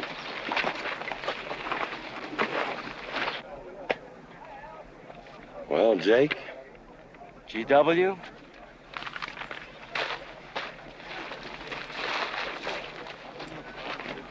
Well, GW, it's been a long time. Not long enough. Cuthbert.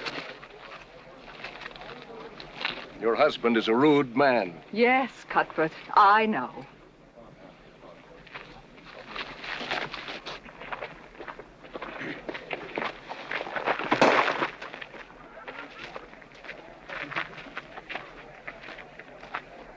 Where you want the Indians, Mr. McLintock? Mr. McLintock is not running this hearing.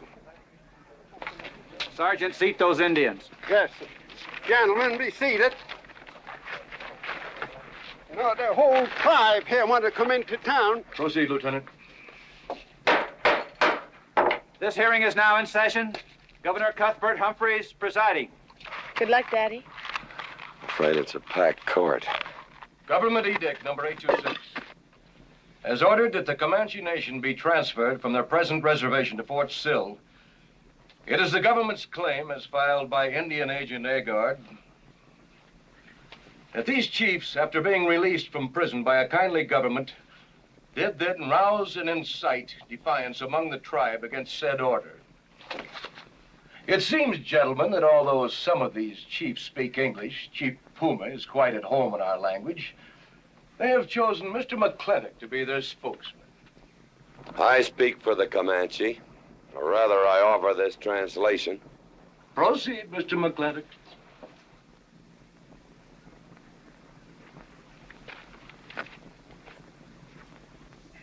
The Comanche say, we are an old people and a proud people. When the white man first came among us, we were as many as the grass is of the prairie. Now we are few, but we are still proud. For if a man loses pride in manhood, he is nothing. You tell us now that if we will let you send us away to this place called Fort Sill, you will feed us and care for us. Let us tell you this. It is a Comanche law that no chief ever eats unless first he sees that the pots are full of meat in the lodges of the widows and orphans. It is the Comanche way of life. This that the white man calls charity is a fine thing for widows and orphans, but no warrior can accept it. For if he does, he is no longer a man, and when he is no longer a man, he is nothing, and better off dead. You say to the Comanche, you are widows and orphans. You are not men. And we, the Comanche, say we would rather be dead. It will not be a remembered fight when you kill us, because we are few now and have few weapons. But we will fight, and we will die Comanche. Thank you, Big McLintock. Am I to gather that Comanche defy the government of the United States? Yes, you may gather that the Comanche defy the United States government, or at least this commission. Gentlemen, I don't think we have any choice.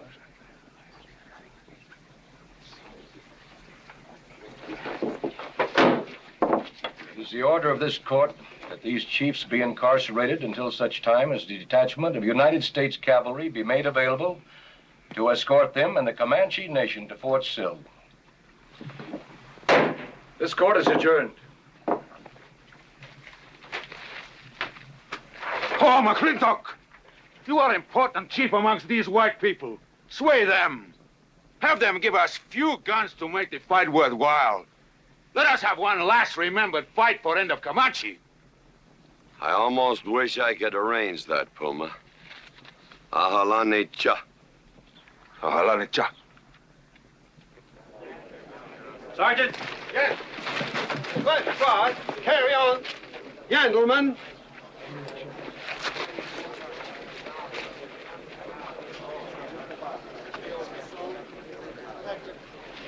It's sad, these changing times. It isn't the times that are changing, Mama.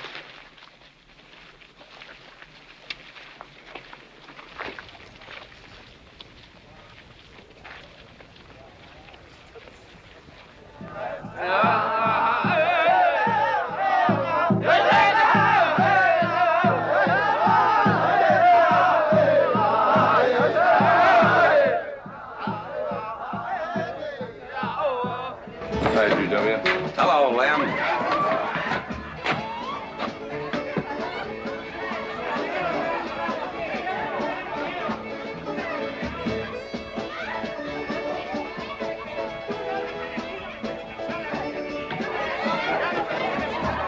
Bunny? Oh, howdy, McLintock. Hey, figured you'd be belly down drunk by now. I've been doing some drinking, Bunny. Is that boxcar still on the siding? Well, sure, but... But what? Well, I don't like it. You don't, eh? You figure if them Indians get out there and lead the cavalry on a wild goose chase, that great white father's going to get nosy. Get nosy, and he'll investigate. And when they find out how that side-saddle governor's been messing things up, they'll give those Indians a fair trial. That's live ammunition in that boxcar. You know what'll happen if them Indians get some guns in their hands? Somebody's going to get hurt. Is Puma's word good enough for you? Well, I don't... McLintock, you got yourself a partner. Leave me out of this. Hey, McLintock. Good night, Bunny. Good night, Governor. There is the Katie with her light red hair, sweet as the roses on a summer air. I'll find her somewhere while the moon is high, and tell her that I love her, and I'll love her till I die. Katie Gilhooly, the master's home. Katie, Katherine Gilhooly McLintock. Where's the woman of the house? Mr. McLintock. Oh, there you are. Mrs. Warren. Oh, good evening. I waited up for you, Mr. McLintock. Oh, how nice. I want to talk to you about something. Delighted. 309 times straight. I beg your pardon? 309 times straight without a miss. Gotta be a record. I suppose so. Now, Mr. McLintock, what I wanted to say... 2-pound Stetson, 6-inch brim, 53 feet in the air. It's gotta be a record. I'm sure it is, but the reason I waited up... Dagnammit, woman, can't you hold that glass still? Of course, sir. Now, down the hatch to my world's record. Down the hatch. Yes, sir.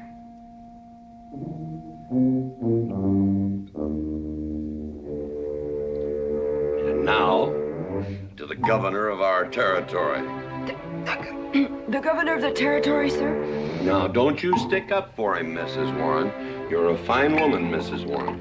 But you'll certainly go down in my estimation if you stick up for Cuthbert H. Humphrey, governor of this territory. I don't mean to Down change... the hatch. Oh, yes, sir. Down the hatch. Cuthbert H. Humphrey, governor of our territory, is a cull. You know what a cull is, man? A cull is a specimen that is so worthless that you have to cut him out of the herd. Now, if all the people in the world were put in one herd, Cuthbert is the one I would throw my rope at. At whom I would throw my rope at. Natural-born cull. Another touch, ma'am? Oh, no, sir, no. Well, I don't mind if I do. Good. Can't walk on one leg. Oh, I didn't mean to be vulgar, ma'am. Can't walk on one limb.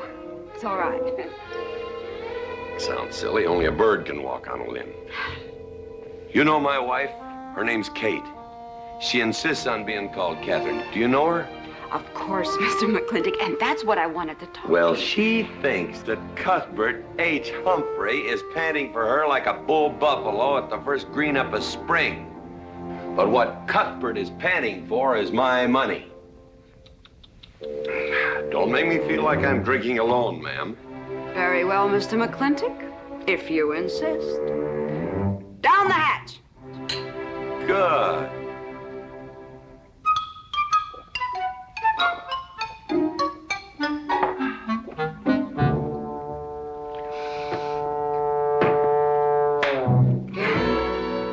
Mr. McLintock, I have something very important to say to you. Very important. Guess it'll have to wait till the morning. Toodle. Oh, it's all right. It's all right. Betty, bye-bye.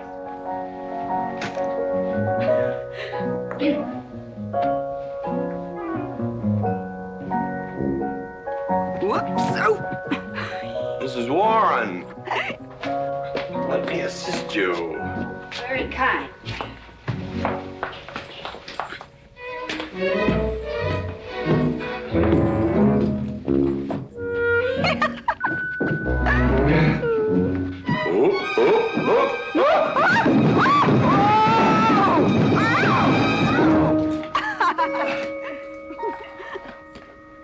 Whoops. What's going on here? Now, Catherine, are you going to believe what you see or what I tell you? Mrs. McLintock, hope you won't misunderstand.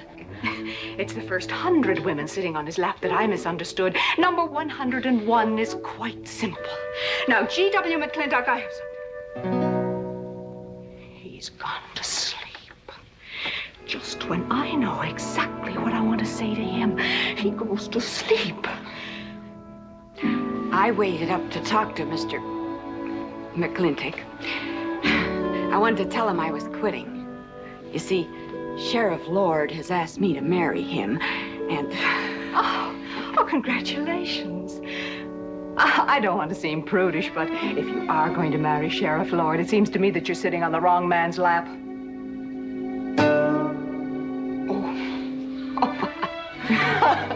Come on, I'll help you upstairs and we'll have a long talk about men in general.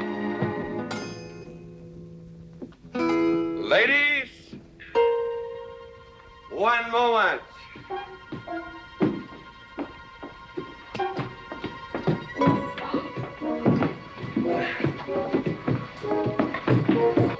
Oh!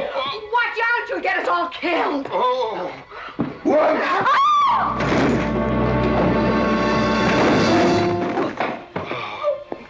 Wait a minute, ladies, till I catch my breath, and I'll get you up those stairs as sure as my name is George Washington McLintock.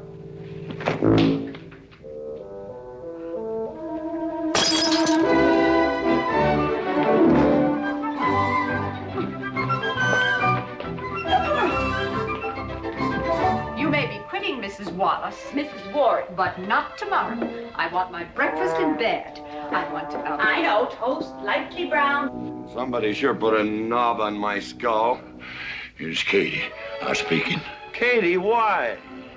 There Mrs. Warren was there.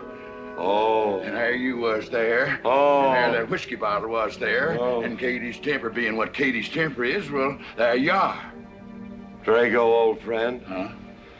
My wife does not understand me. Why, she be different than any other man. Come on, I gotta get you upstairs. Get you ready for that big celebration tomorrow. Watch it!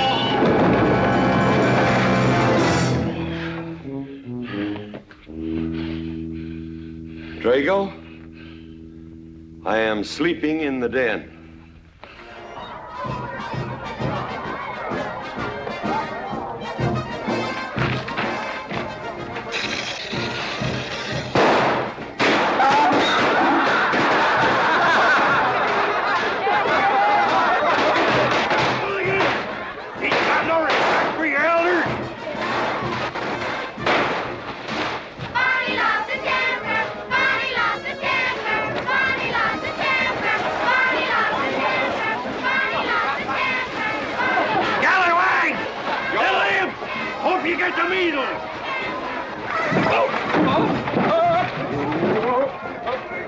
Come on, get him aboard.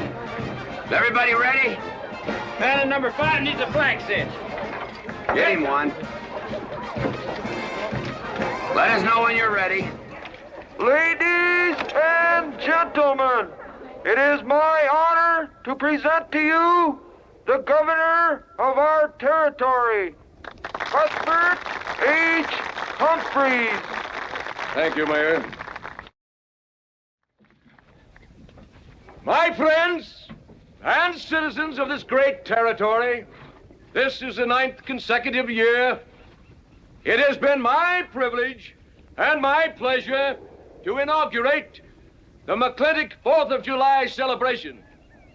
Now, the first event will be the wild horse race.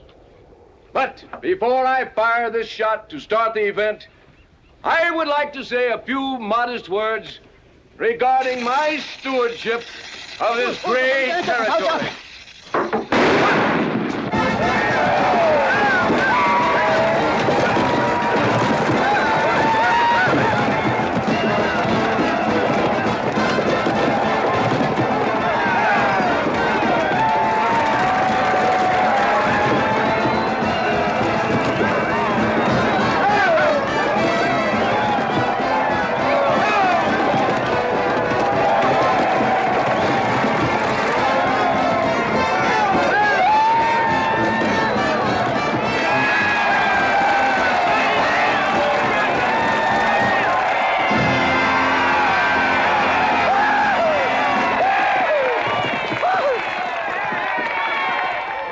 Professor Birnbaum.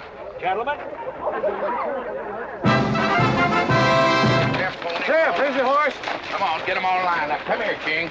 Now, boys, you all know the rules. It's twice around the inside, once around the outside. First cowboy that hits that finish line without busting that egg is the winner. And I caution you boys about some of them eggs, because some of them eggs are last year's holdovers. All right, mount up.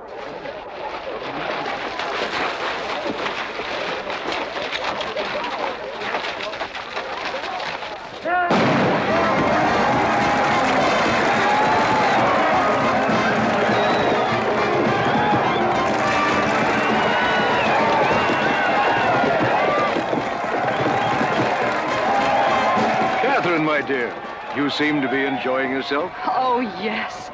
This is wonderful. It's the only thing I really do enjoy about this barbaric country, the 4th of July celebration. Well, Katherine, I've been here for 3 days. I haven't heard from you. Is anything wrong? Wrong? Well, I just hope that it hasn't been necessary for you to say anything to GW. What are you talking about? But, Katherine, you see, I'm in a rather delicate position, being governor of the territory and all. I just hope you haven't found it necessary to say anything about... About what? About you and me.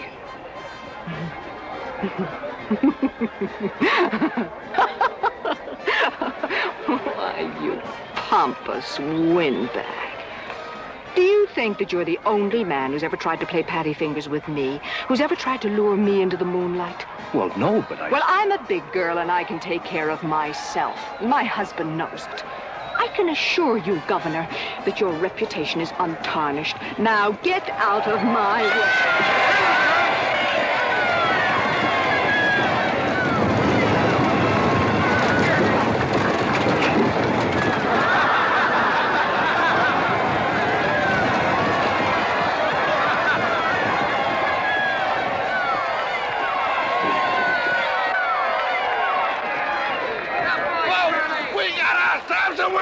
Curly Fletcher! Muzzle up, Curly! Give me the egg. Disqualified. Here you go, Curly. GW, you'll never believe what happened over there. What? You smell a beer. Well, naturally, I'm drinking beer. Ladies and gentlemen, the next event will be a contest between the two bronco-busting champions of our territory. Remember the year I rode in that event? Wore your garters to hold up my sleeves? We had a bet, and I won it. George Washington McLintock, you are a very crude man. Well, I guess so, but that was a rough horse, like to jarred my insides loose. But it was worth it. 3 beers.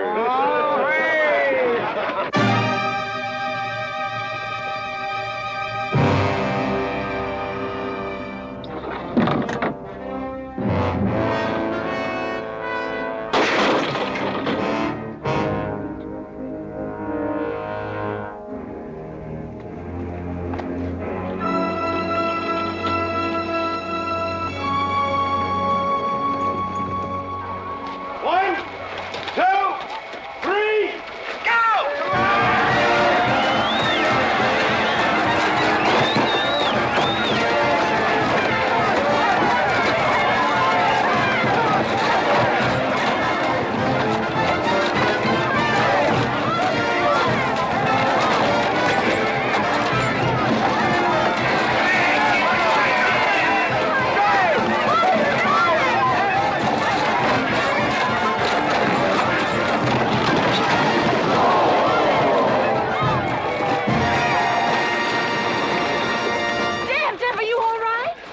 guess so. Nothing busted but my pride. Well, that ought to even things up, farmer. For what?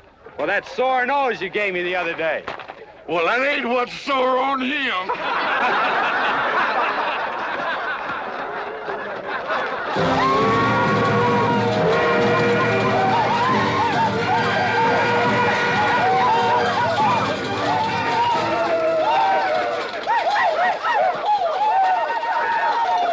The closing event is the cow pony race.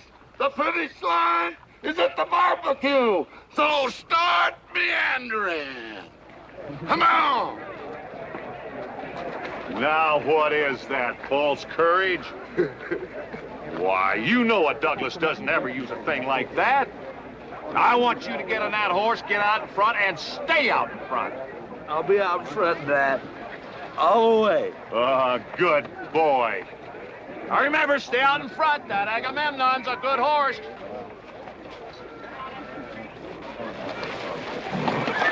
Oh, Agamemnon.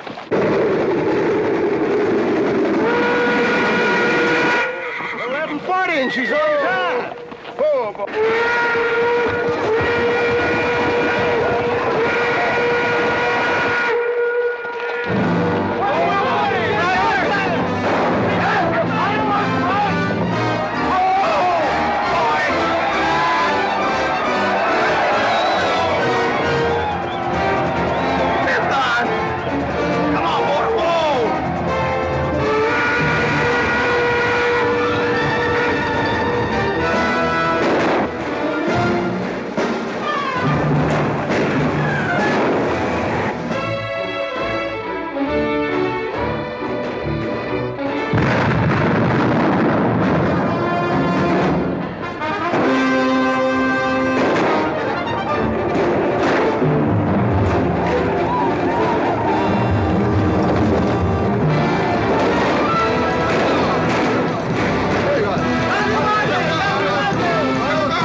Whose idea was this stunt? God doggone it, they're my real book.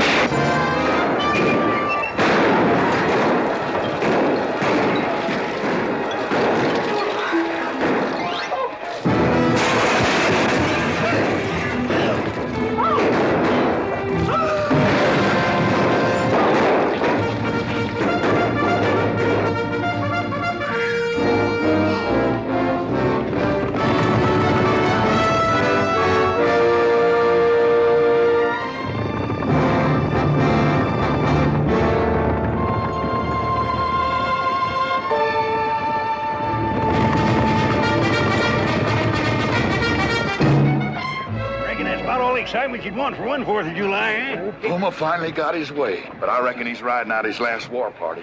He won't get very far. But one thing still has me puzzled. Where did they get the guns? I was wondering the same thing. My kidney's been bothering me. Funny? GW!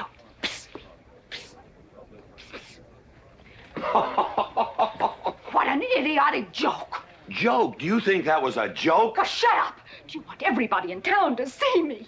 You look good in feathers. Oh. Dev, I think they've gone. Yeah.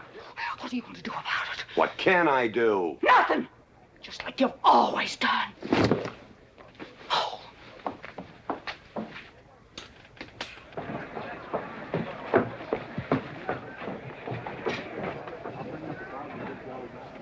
How long, GW? How long what? Katherine. She's been riding herd on you for 2 years now. I'm a peaceable man. But my father used to say, you raise your voice, it doesn't do any good. It's time to raise your hand. Well, I've been planning to do something about it. I'll have another talk with her. Talk to her? Talk to her? Talking won't do any good. Becky, have you seen your... What's been happening around here? You've got hay all over you. Been some mighty sneaky goings-on here during that raid, Mr. McLintock. Who was it said only a trollop would kiss a man before they were formally engaged? Oh, but we are engaged, sir. You are? That is, with your permission. Well, you've got it. Oh, Mrs. Warren? I think it's wonderful. I guess this is the only engagement that ever started off of a spanking. Mm-hmm. I reckon Birnbaum is right. All right.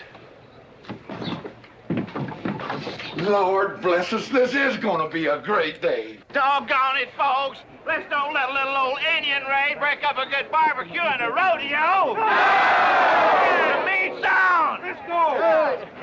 You contestants get ready for the cow pony race.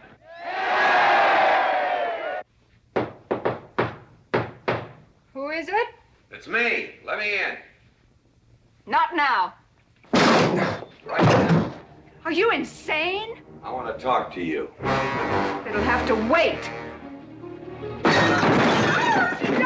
I've taken all I'm going to take from you. You are insane. You are going to tell me why you packed up, picked up, and walked out on me. 2 years ago, you remember, you came home from Denver with lipstick all over your clothes.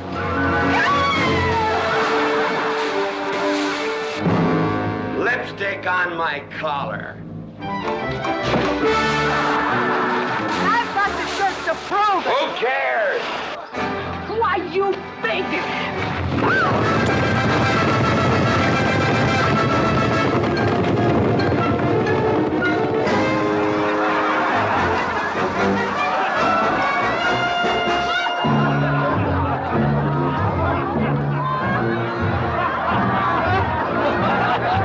Katherine!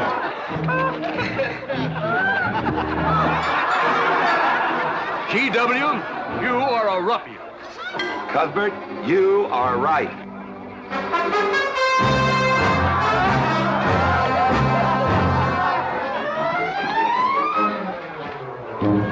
Well, what kind of a family is that? The best. And dangerous, son.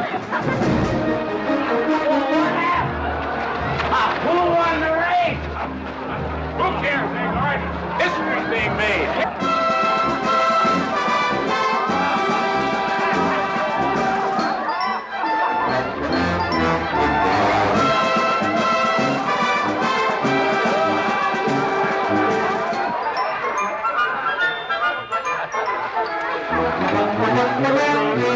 Yes, Rufus? I regret to inform you I've changed my mind about matrimony.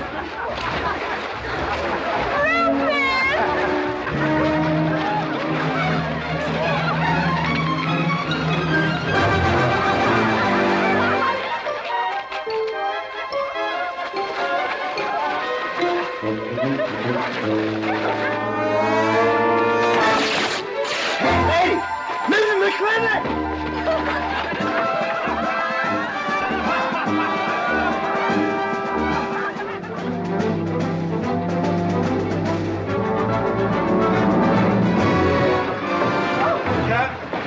Katherine! Keep him out of here. Hands up. All right, everybody out.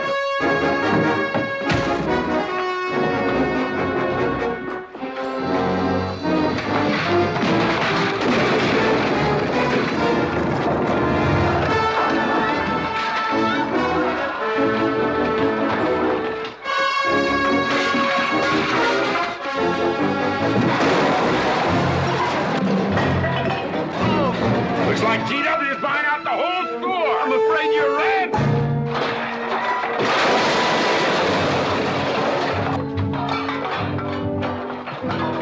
Clowney family!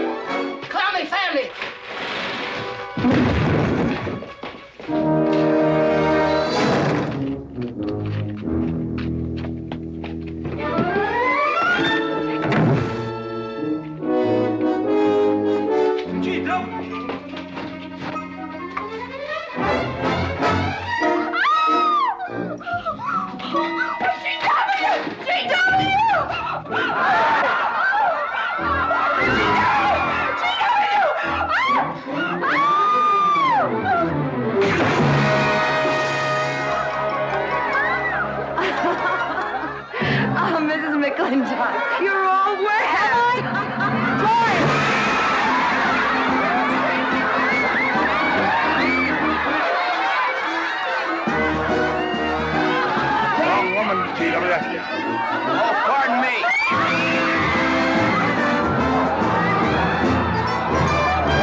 a new style?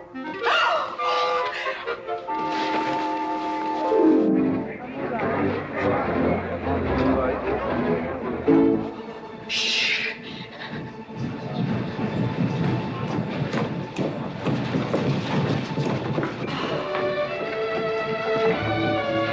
Mr. McLintock, in here!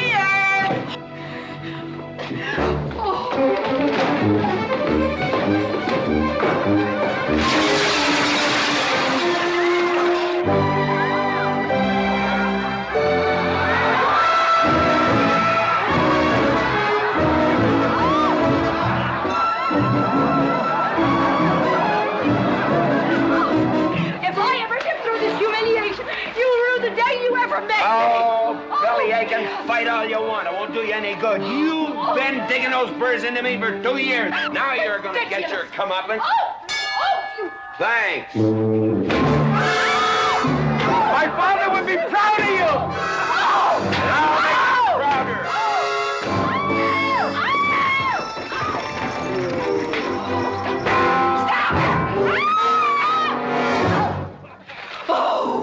Keep it. You may need it. Now get your divorce. Home. Don't spare the horse. Home, you heard me. Don't think you're going to get rid of me that easy. Yeah.